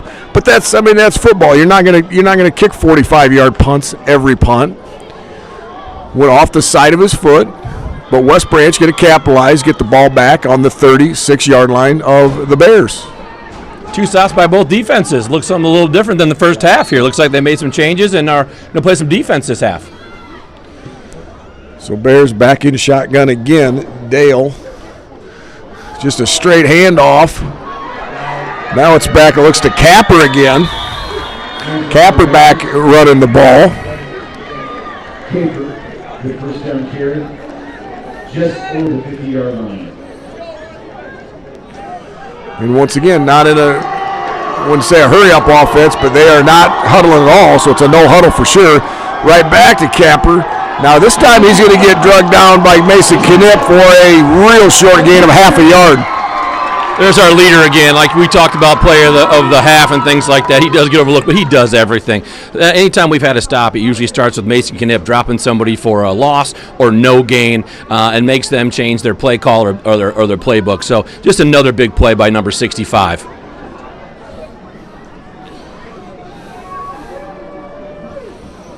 Once again, you got Capper in the backfield. We're shotgun with Dale.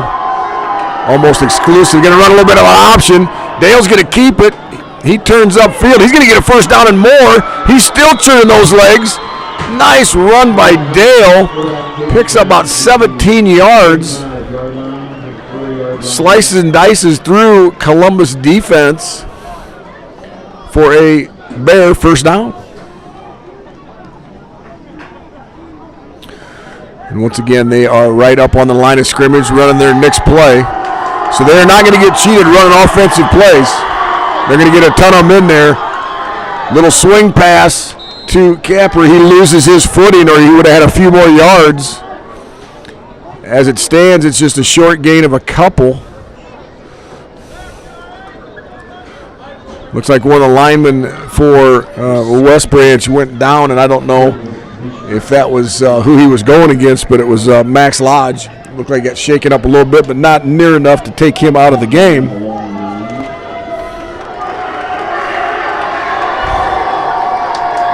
So Dale back again to throw it. That one came out more like a wounded duck. That was not a very good throw, but West Branch player got his arms under it and caught that ball. And now West Branch is marching right down the field on the Sailor defense. 1st and 10 from the 16-yard line. Dale and Capper in the backfield. Dale in the shotgun gets it. Little inside handoff to Capper. He rumbles around the right end for a pretty sizable gain. Looks to be in that 7 or 8 yard range. And this is a pretty nice methodical drive by West Branch against a pretty stout Columbus defense. Right now, Columbus is just not wrapping up and doing a good job tackling. That option, they should have had the quarterback stuff for no gain, and that one there. We had guys waiting for it. They got to wrap them up and get them to the ground. Just poor tackling right now by the Sailors. So Capper and Dale again in the backfield. Dale gets it. Now he runs behind Capper, and then he's going to pop it outside. He's going to have a very short gain, so it's going to bring up probably a 3rd and 3 or 3rd and 4 here. It is 3rd down. Say it again, Jeff. Big 3rd down, right? It's just every series. It's every series. You know, West Branch, their kicker looks pretty decent too, so they're in field goal range. I do not know if they will go for a field goal, We need you to stand up. but it is 3rd and 5, 3rd and 6 right now. If Columbus can at least stiffen the defense here, make a choice at least to kick it or to go for it, which is going to be a straight quarterback sneak. Dale's going to run it straight behind the center and the guard. It does not look like that's a first down, but it's pretty darn close. Oh boy, they're looking. Have to measure that one maybe. Boy. Or are they doing? Oh, 4th down in inches.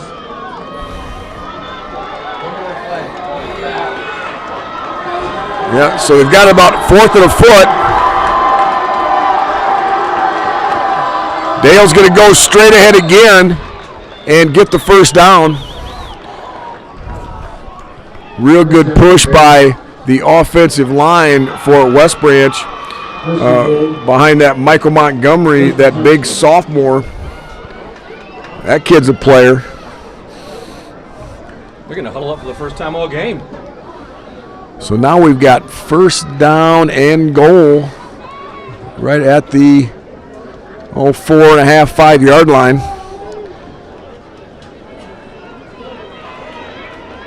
That might be the first time they huddled. Yeah, they're going to bring the heavy package in here. Looks like they're going to run it.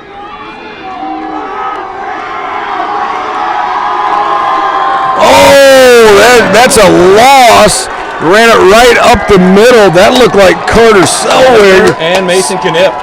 Selliger, I think, actually had the first hit. Knipp kind of cleaned it up, but that was like running into a brick wall. They ended up losing yardage there. About a yard they lost. So now it's 2nd and goal from the 6. Now Capper's going to get it. He is going to lean forward Got him on the back. for a short gain.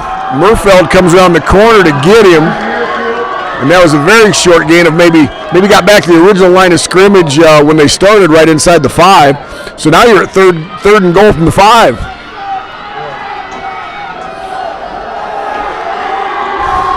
Going to hand off to Capper again. It looks like he's in there real close. No, he is not in there. He is on. It's going to be a 4th down and goal from the half-yard line. Just short of the goal line. They're going to go hard right now, go for the quarterback sneak. And with 8 seconds left in the quarter, this quarter's flown by. The quarterback is going to sneak it, and he's going to just walk right in for the touchdown. So West Branch pulls to within 1 point of Columbus with 2.9 seconds left in the 3rd quarter. That 3rd quarter flew by. Yeah, it was just a couple defensive stops in that long drive by West Branch. And now we're like 2.9 seconds left. I really thought they were going to try to go to the middle. Columbus looks like they stacked the middle, and he just snuck out around the corner for the score. So big extra point right here by Gingrich, and he pops it right through to tie the ball game at 23. So we will take a short break and be back to start, well, not quite the 4th quarter. We have one kickoff and then the 4th quarter.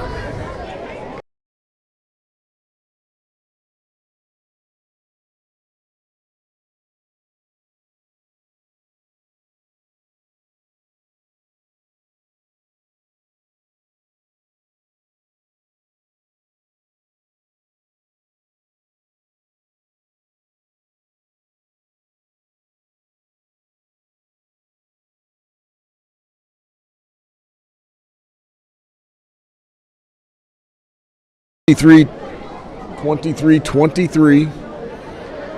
There'll be one more play, and then the end of the 3rd quarter, into the 4th quarter.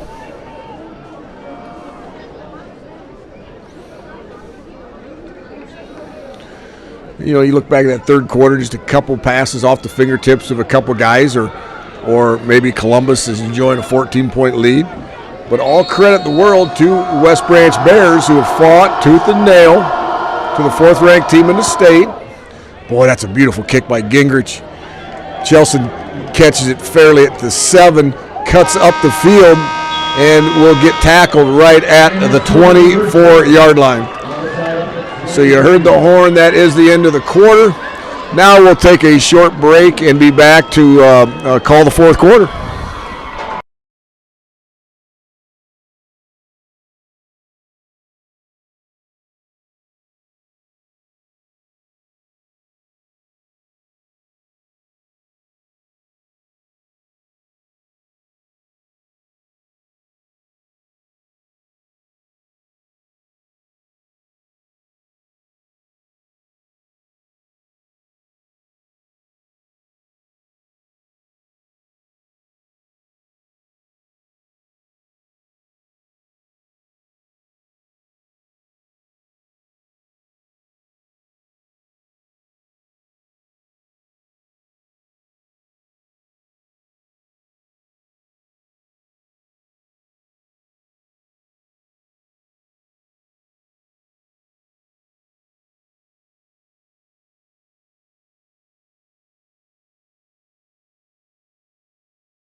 All right, back at TJ McLaughlin Field, Jeff Bradley, and who is this guy? Who is this guy with me today? I'm trying to think who it is.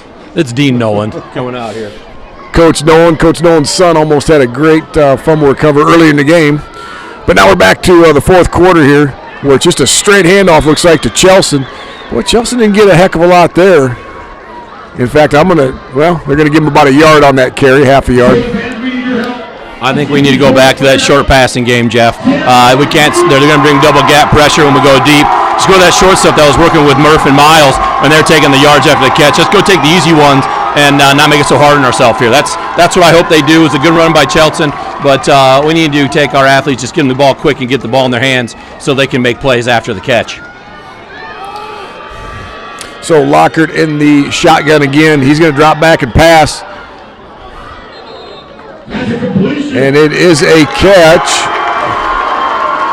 on the far side. Looks like Miles Gardner way over in that far sideline to get a nice 6-yard gain. It's going to leave a 3rd and 5 to 6 yard for the first down. And once again, huge play here to keep the momentum rolling for Columbus. If they don't get this, they have to punt.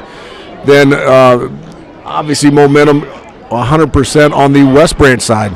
I think momentum's hanging in the air right now. If we get this first down, I think it comes to our side. It's 23-23. It's 0-0. We need to get this first down and get the momentum. Like I said, if we got to punt it here, I think West Branch gets the old mo there. But let's get one here and get the mojo back.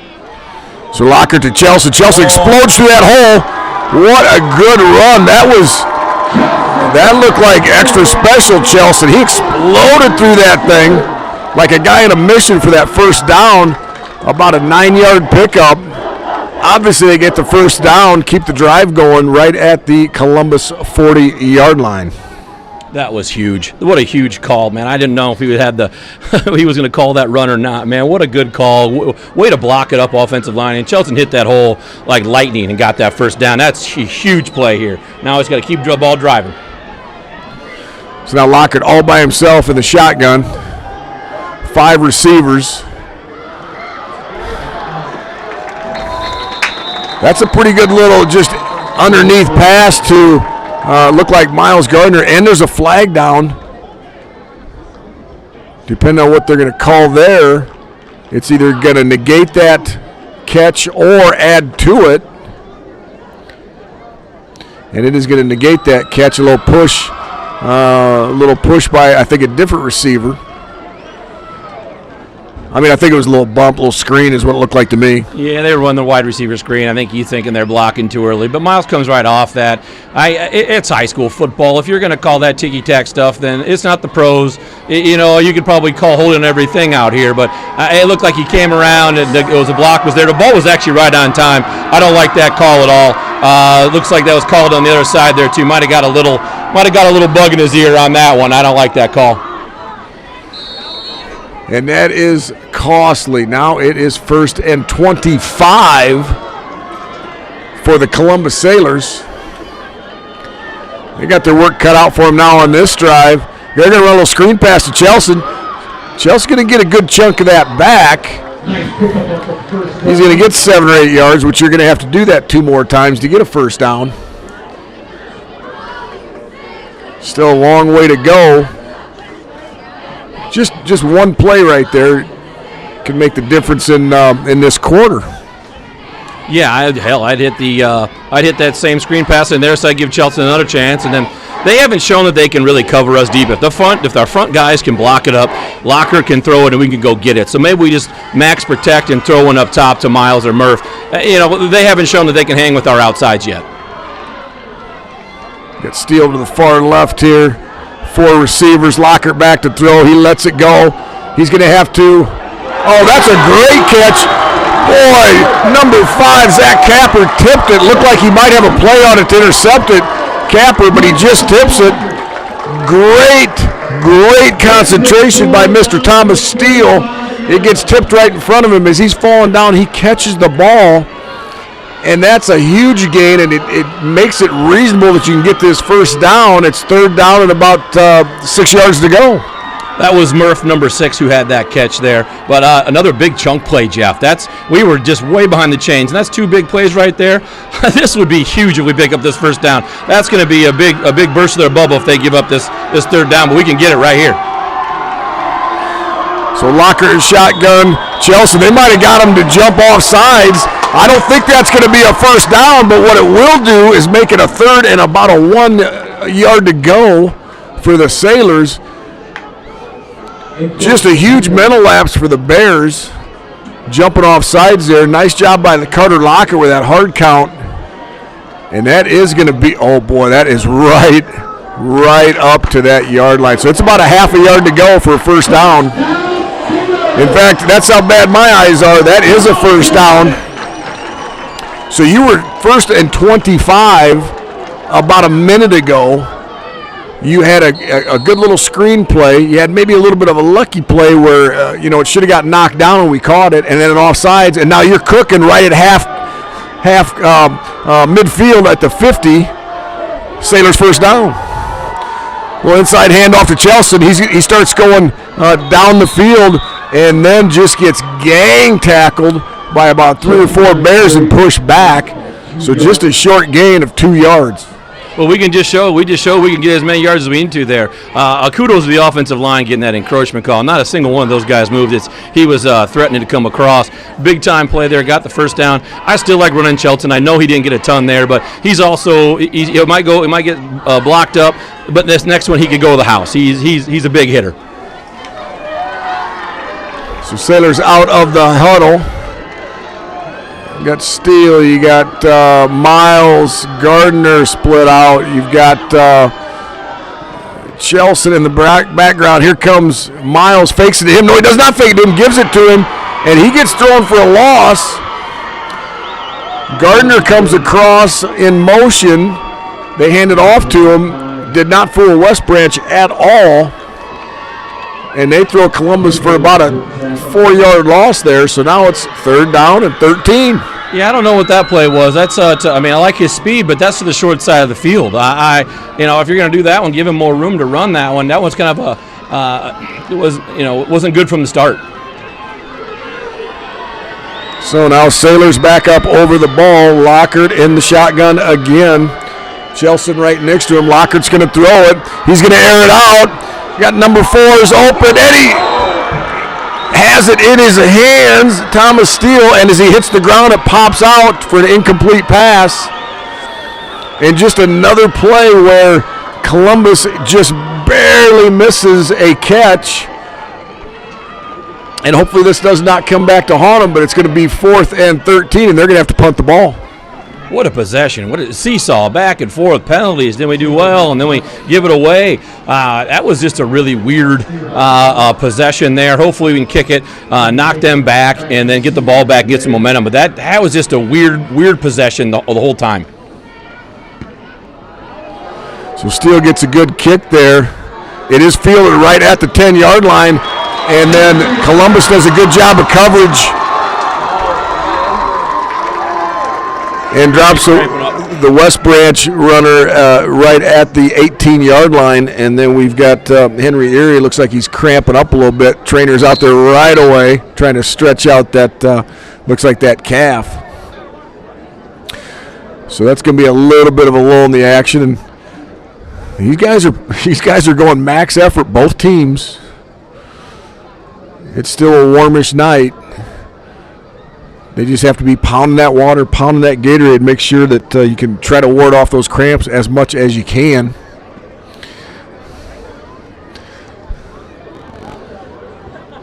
But as they work on Erie, trying to get him ready to go, gives the Bears and the Sailors a little chance to get a refreshing beverage. Absolutely. Yeah, we talk about this all the time, these small schools. A lot of these kids are going both ways. It is still a warm night out. Just warriors on both sides. A lot of kids going both ways, and it's getting late in the game, and it gets more and more serious. You tighten up a little bit. But, again, overview right here. We are at 23-23, 6:11 to go. Bears just got the ball on a good punt and good coverage by the Sailors. We have fun last 6 minutes to go here in this game. Yep, 6 minutes, 11 seconds to go. Now, Henry Erie starts both ways in the offense and defensive line and is a solid lineman. If he can't return because of cramps, that's going to be not good for Columbus Sailors. Congratulations to Matt Knowlton, Columbus High School class of 1993. You are the lucky winner of the Alumni Apparel gift basket. So with 6 minutes, 11 seconds to go, Next week, it looks like, is that Henry down there or somebody else? They're working on Mason down there right So now it looks like Mason Knipp might be cramping up a little bit. And once again, that's two critical guys in the offensive and defensive lines that really need to be in the game. On the other hand, if you can't run without cramping up, obviously you can't be productive. Yeah, so West Branch, they're kind of chomping at the bit, ready to get this ball back. At a 23-23 tie. Oh, no. Well, they're actually carrying Mason Knipp off, so if that's cramps, that's as bad as cramps you're going to see. But it is right in front of us on the sideline. And they're going to lay him down there and stretch him out. But we're back to action now. And the Sailors are going to have to, at least in the interim, go at it without. Looks like Erie and Knipp.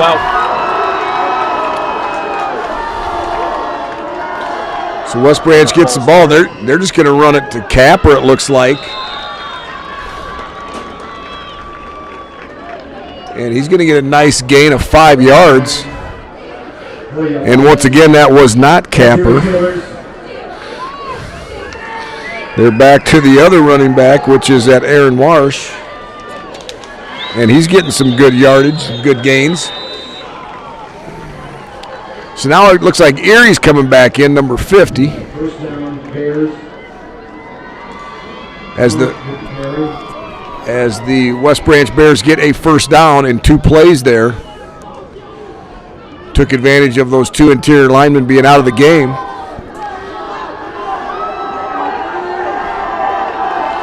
West Branch handoff to Marsh. He's right up the gut for a huge gain. And he's all the way up to the 50-yard line, the 49-yard line of Columbus.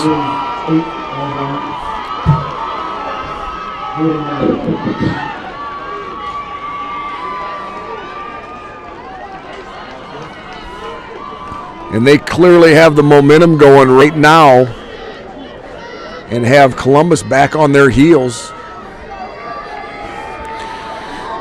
Dale back, just going to hand it to Marsh again.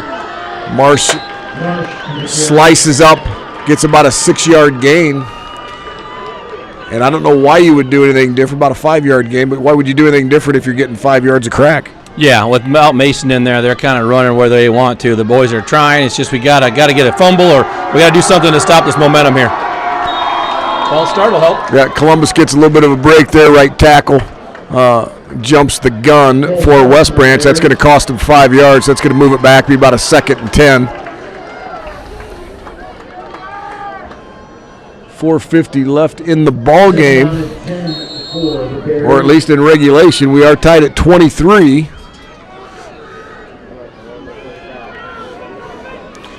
But it is time for somebody in green to step up and make a play. Looks like they're bringing some guys. Marsh gets it again, follows a nice block.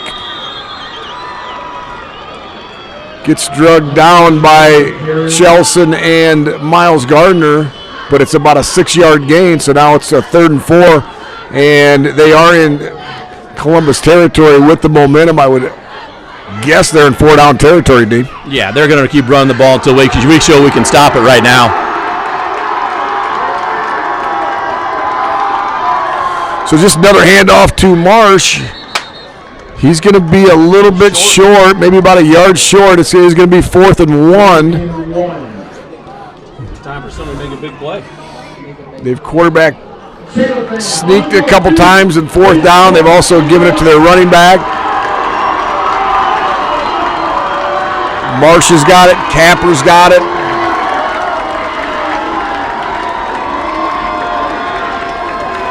So once again, they've slowed down their tempo. They are in a huddle. With 3 minutes to go, that probably makes sense. They still have 40 yards to go. It is 4th and 1. It's a handoff to Marsh. I don't know if he's going to get it. In fact, he's not going to get it. Ginormous play for the Columbus defense. They were getting eaten up on this drive, but they hold strong at 4th and 1. Actually, West Branch loses a yard. Columbus will take over on downs and try to score in the next 3 minutes and win this ball game. Looks like Carter Sulliger, just man-child, comes in there, rips him down for a loss. They were at all the big boys up there fronter, and I'm telling you, our center and our defensive lineman, number 74, Carter, maybe the play of the game right there. I mean, that is huge. If they get that first down, they keep eating yards all the way to the end zone. What a huge play to get us the ball back. Now let's get the plays going, get one in the end zone for the win. Carter Sulliger, what an unbelievable play. Good job, bud. So 3:18 left in the ball game, or at least in regulation. Columbus on their own 40. Carter back to pass. Could be a little screen pass. It's intercepted. Number 58's got it, and he's going to run. He's going to go all the way in for the touchdown. He's going to do a pick 6, and it looks like Lockhart is also down now, cramping up. There's a flag on the play. My guess is it's for celebration after the touchdown.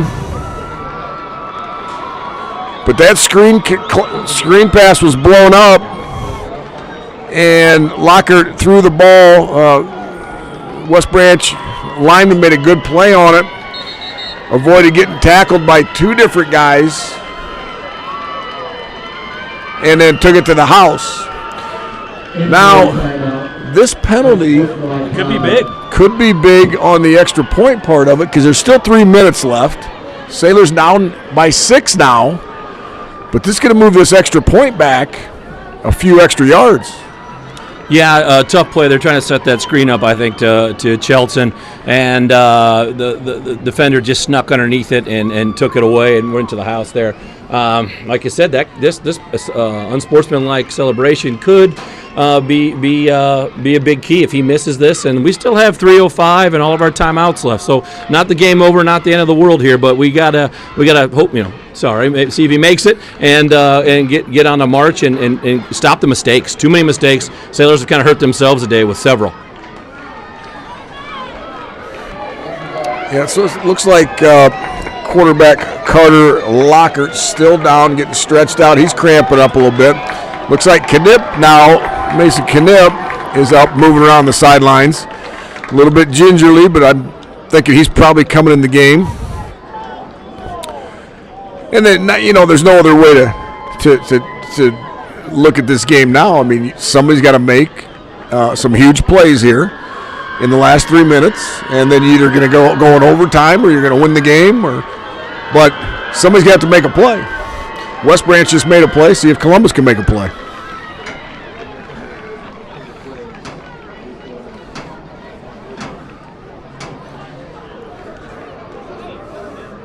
Yeah, so Columbus had 3 or 4 guys cramping up just right here towards the end of the game. And it's warm, but it's not anything like last week or even the week before. But having said that, they've expended a ton of energy tonight, both teams going up and down the field and playing with max effort. Yeah, it's been a track meet. I mean, if you look at the score, it's just a ton of points. I know it's kind of slowed down here in the third and the fourth, but the ball has never stopped moving. They're constantly moving back and forth. It's like they're on each other's 20s and then, make a mistake and they go back. But looks like it's still Lockhart down. He's cramping pretty good, so hopefully they get him up and get him to the sideline and he'll be okay. He is on his feet now and walking off on his own power, so hopefully we can stretch him out and he can be ready for our next drive here. Yeah, so now the extra point is going to be essentially a 30 or 25, 35-yard field goal to get you just your one extra point. Gingrich does have a pretty darn good leg, but that is asking a lot, and it looks like he made that thing, just snuck in that left corner.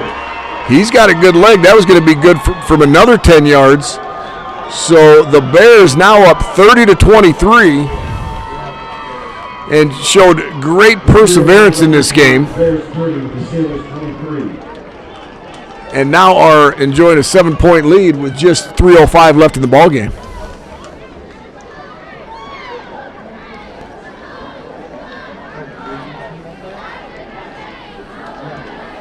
Sailors are tired. They're cramping. We need a good return here, and we need one more drive. I don't know. You obviously you kick the field goal tied, or you go for 2, depending on how your team feels. But you need one more big drive here out of your Sailors here, and I know they want it. They just got to make sure that they are healthy and ready to go here. So let's get a big return here and see if we can put a score on the board. Yeah, Dean, you're 100% right. It is going to start with the return, get some good field position, and then you just hope you can get a couple of those interior linemen back. I think Erie will be back for sure. You really need Knipp in there, but you absolutely need Lockhart too, who's still getting stretched out from his cramps. So we'll just have to see after the run back here where we're at, what personnel they're going to have, and obviously you're in 4-down territory all the rest of the game. That's a really good kickoff by Gingrich, pushing Chelsea all the way back to the 5-yard line. But Chelsea's got a good head of speed. He cuts through a couple guys, but then gets dropped right at the 20-yard line. So if the Sailors are going to tie this game, they're going to have to go on an 80-yard march here. Looks like Mason Knipp and Henry Erie are back in for the offensive line, and we are looking. Do you see Carter Lockhart? Is he headed back out there? We have a sophomore quarterback going in for the Sailors here. So, big shoes to fill here. Let's see what the kid can do, huh?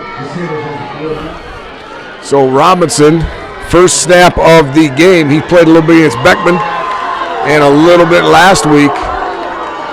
But Amani now drops back. He's going to let it fly right away.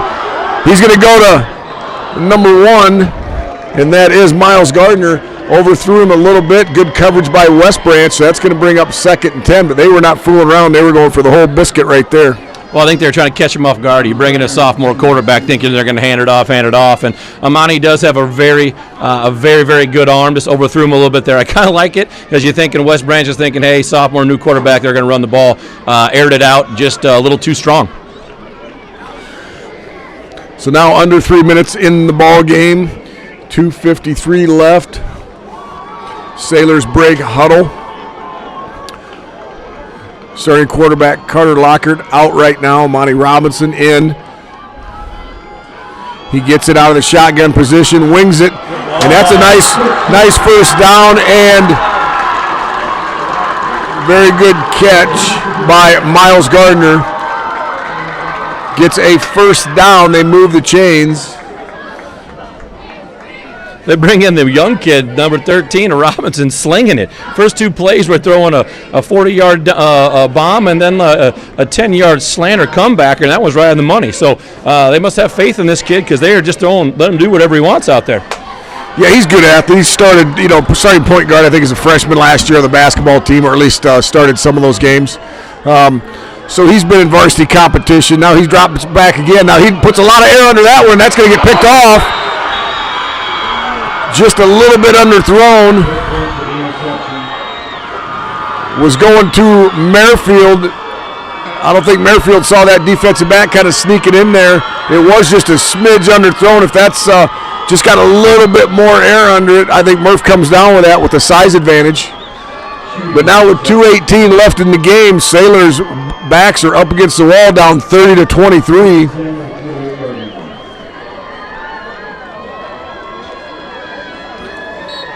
Sailors do have 3 timeouts left. But that window is starting to get shut very quickly now. You're thinking you're seeing 3 runs here for West Branch, run that clock down as much as they can, Jeff? I think you'd be real safe here, make Columbus use all of their timeouts, and then make a sophomore quarterback beat you if you happen to get it back. So Knipp's cramping up again. It looks like there's a no gain there. West Branch player helping Knipp out right there. That's pretty classy from number 62. Was helping stretch out Knipp. And that number 62 is Max Lodge, a senior lineman. Looks like we got Henry and Yes, there is 2 Sailors down there, and they are cramping up. So they got a couple different trainers out there. Andrew Robinson too. Pushing and moving and rolling out those calves, but the problem with that is as soon as that hits you, I'm not saying you're done, but you're close to done because it's just almost impossible to get back to 100% of what you were. Just a little, just stretching out, it's probably not going to be enough. Some guys can kind of push through a little bit, and some guys can't. And it's not even a pain tolerance thing, man. If that thing tightens up like a ball, you can't do anything. Yeah, when it locks up on you, you're done. Like you said, even when you feel like you got to roll down everything, you can just feel it twitching the whole time. And then it takes one cut, one move, and all of a sudden it's your calf and your thigh. Everything locks up on you. Again, these guys, both sides, giving it all. I can tell you right now, nobody wants to be out of this game, but just tough to watch these guys, cramp up and not get to be in on the last plays here.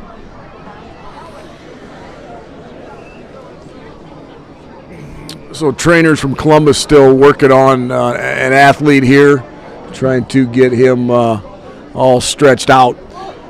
Now to reset the game, there is only 2 minutes and 6 seconds left in the ball game. Columbus has West Branch at 2nd down and 9. West Branch is on their own 48-yard line. Columbus does have 2 timeouts left. So can you feasibly get the ball back? Yes, you can. You're not going to have much time, and you're probably, if they punt, you're going to be deep in your own territory. But there's always a chance, right? From Dumb and Dumber, there's always a chance. Yeah, so you're telling me there's a chance, Jeff. So it looks like maybe we saved a timeout with this, but I'm going to tell you right now, the Sailors would give up one other timeout to have Mason Knipp back. He's the heart and soul of this team, offensive and defensive-wise. We go as he goes. I hope he can get that figured out. But, yeah, Jeff said 2:06 left. They ran the ball, so 2nd and 9. If we can bow up and use our timeouts, well, we can get the ball back. Again, we'll need a big return and then have to chuck it with maybe a sophomore quarterback unless Locker can get back out there. So just a little hush across the stadium here with Knipp still getting worked on in midfield. Lockhart still stretching his cramped up calves on the sideline, the quarterback. And just sitting there at 2:06, and West Branch is over in their huddle, and Columbus guys are in their huddle. So just going to have to let this play out. Obviously, it's all about the safety of the individuals here.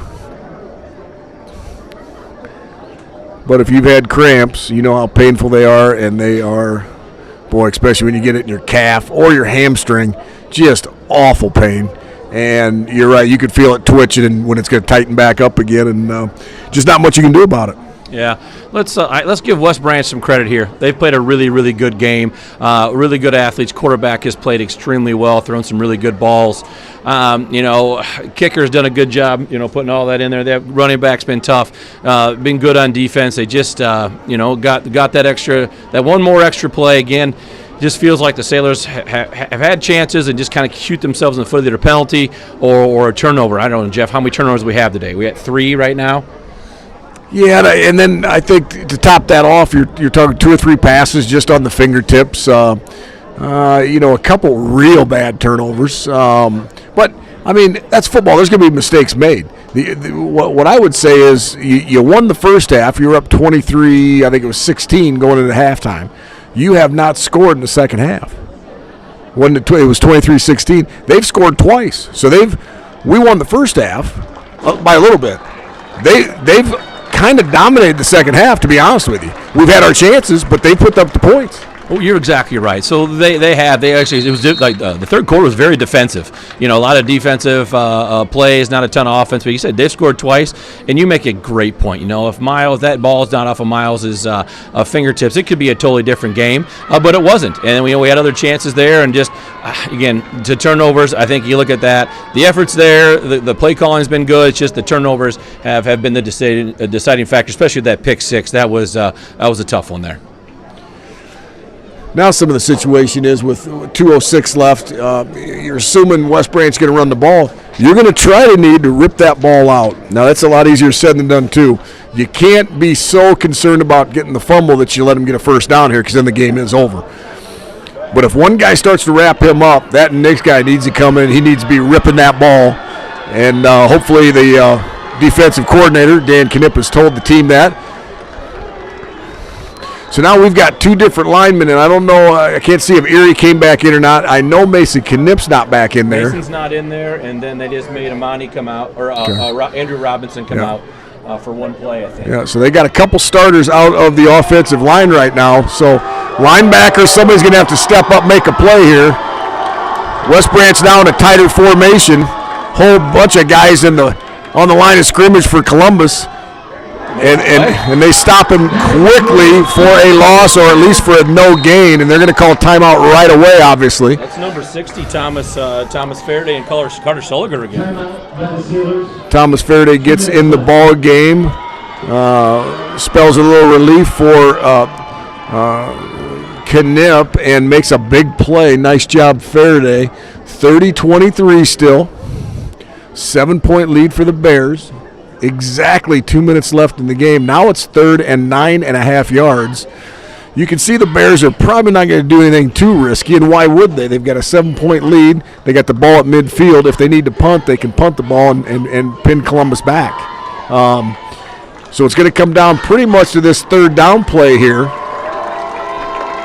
You can take your last time out.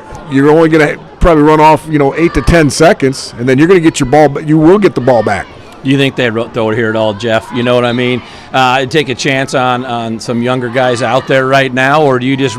I'm with you. I think you run it, see what you get, punt it deep. And Columbus has got a couple of their better players cramping up and out right now. Maybe take your chances doing that. Yeah, I don't know if if there's a mistake in the pass game and something happens, I'd have trouble sleeping tonight. Where I know I can hand it off, and even if I go for a loss, I'm going to make you have a miraculous drive just to go overtime. Now that's a huge play by Merrifield. Drops the quarterback for a huge loss. That's going to help a little bit in the field. Switching the field here, where that's about a 10-yard loss. He was going to pass that ball. Looks like one of the coaches, if this goes the opposite way, is going to lose sleep over tonight. I don't understand that. Like you said, maybe trying to catch us off guard, but do the naked bootleg, they roll out, and Merrifield's just waiting for him for a huge loss. That's what the Sailors needed. They needed that. Now we need a good kick return, and now we're cooking. We are out of timeouts, but 1:56 left. Yeah, so now it's about 4th and 20. That's a 10-yard loss on that play. And maybe he was not going to throw that, but he was definitely going to roll out to his right, and then he probably had the option to run or throw. Didn't even have a chance to do anything. Merrifield dropped him like a bag of dirt and for a 10-yard loss. So good for Columbus, bad for West Branch, but West Branch still in the driver's seat here. Going to punt the ball. It's going to be spotted at the 39, their 39. They were just at the 50. Sailor's going to get it back right in that minute 50 range, so they've got time to drive the field. They've got Miles Gardner back, Parker Chelson back to receive the punt. So it's going to start with a good punt return here. And then you're going to have to see who comes out for credit. That's a really good punt. And it goes out of bounds. That's a great punt. About the 20.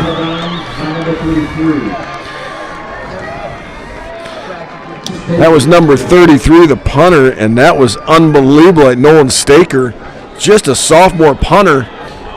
Beautiful spiral on that. Put it out of bounds at the 20, so there's no return. Great play for West Branch. Now right at 1:51 left in the game. 80 yards to continue this game, or at least to give yourself a chance to go for 2 to win the game. But you're going to have to make some plays. Yeah, Lockhart's not back in. You have Robinson in there as well. Looks like Thomas Fairday, a freshman's in there as well, playing line. So going to need some big plays here. Yeah, you're going to have to throw it quick, kind of like that. Nice little side out to number 4, Thomas Steele. Just a methodical, nice catch. They're playing off the guys a little bit, so it's 2nd and 2 yards to go, but he got out of bounds to stop the clock with 1:46 to go.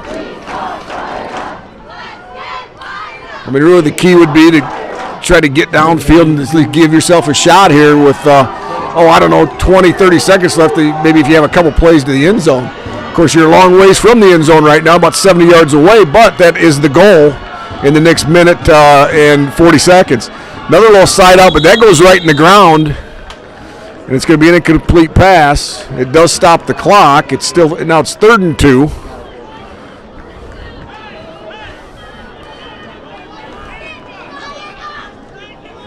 But West Branch obviously knows that Columbus does not have any more timeouts. They've got to use the sideline or get some first downs to stop that clock. We're short, only a couple yards for the first down. Do you try a double move here, a pump fake and over the top to try to get, because you can come back and throw a short out and get the first down. Just on Murph or someone like that, throw a double move out there so you can get them catching, looking in the backfield. Yeah, we're going to see there's Robinson overthrows Steele on that one, and they've ran basically the same play 3 times in a row. Completed it the first time. The next one was in the grass, and the next one was overthrown. So now you are sitting at 4th and 2. And to me, it doesn't matter what you do. I don't care if you run the ball here if you get a first down. I know the clock keeps ticking, but maybe put it in the guy that you can trust the most, Parker Chelson's hands, even if it's a little pitch out. That's a really good call, Jeff. I love that. I know the clock will be running, but you need the first down, otherwise game's over. So it's not going to be a pitch out. We've got 5 receivers on the line of scrimmage. Robinson gets it all by himself. He throws it. That's going to get knocked down, and West Branch going to win this ball game. Columbus does not convert on that 4th down. And with 1:34 left, Columbus with no timeouts, and they turn it over on downs. The Sailors will suffer their first loss of the season, and West Branch will win their first game of the season, and they earned it. They had darn right earned that thing. Yeah, West Branch kind of knew they were just going for the first down. They had everybody, and they just stopped on the first down line. Like I said, maybe I would like to see something over the top. That's a big chance, a big call. I know that, and I'm a Monday morning quarterback on that one, so I don't get to say that I'm not calling that. But yeah, they just picket fenced it, stood on the first down line, and undercut the throw. Again, you got to tip your hat to West Branch. A wonderful game and a good win for them, and the Sailors will learn from this and hopefully come back stronger. Yeah, and I mean, as the weather turns, do you cramp up as much? I don't know, but I didn't see West Branch cramping up as much. I know their numbers are a little bit better. They ran kind of platoon the running back, which helps too. But Chelson runs that thing anywhere between 20 and 30 times a game, and he doesn't cramp up. So yeah, I don't know. Did that play a factor? I think it did. But when you boil it down, Columbus failed to score, or really even come close to scoring in that second half, where West Branch scored twice and took control of the game when they needed to. Yep, you're 100% hit a nail on the head there. They got the job done, and we just couldn't. Again, I think some shot ourselves in the foot with the turnovers, and they made the big play when they had to, and we kind of didn't. Like I said, disappointing loss for the Sailors, but good playing by West Branch, and hopefully everybody gets hydrated and we're ready to go next week. But great game, Jeff. Thanks for letting me do this again. Really appreciate it. So that is the end of the ball game. 10 seconds left. Players are shaking hands. Congratulations, West Branch Bears come to Columbus, knock off number 4 team in the state 30-23. Columbus will be at Hudson next week. Hudson going into this week was 2-0. Not sure how they did tonight. Should be a good game. And then in a couple weeks, I think we got Grundy Center back at home, and we're currently ranked number 1, I think, in the state. So that should be a barn burner. For Dean Nolan, Jeff Bradley, good night.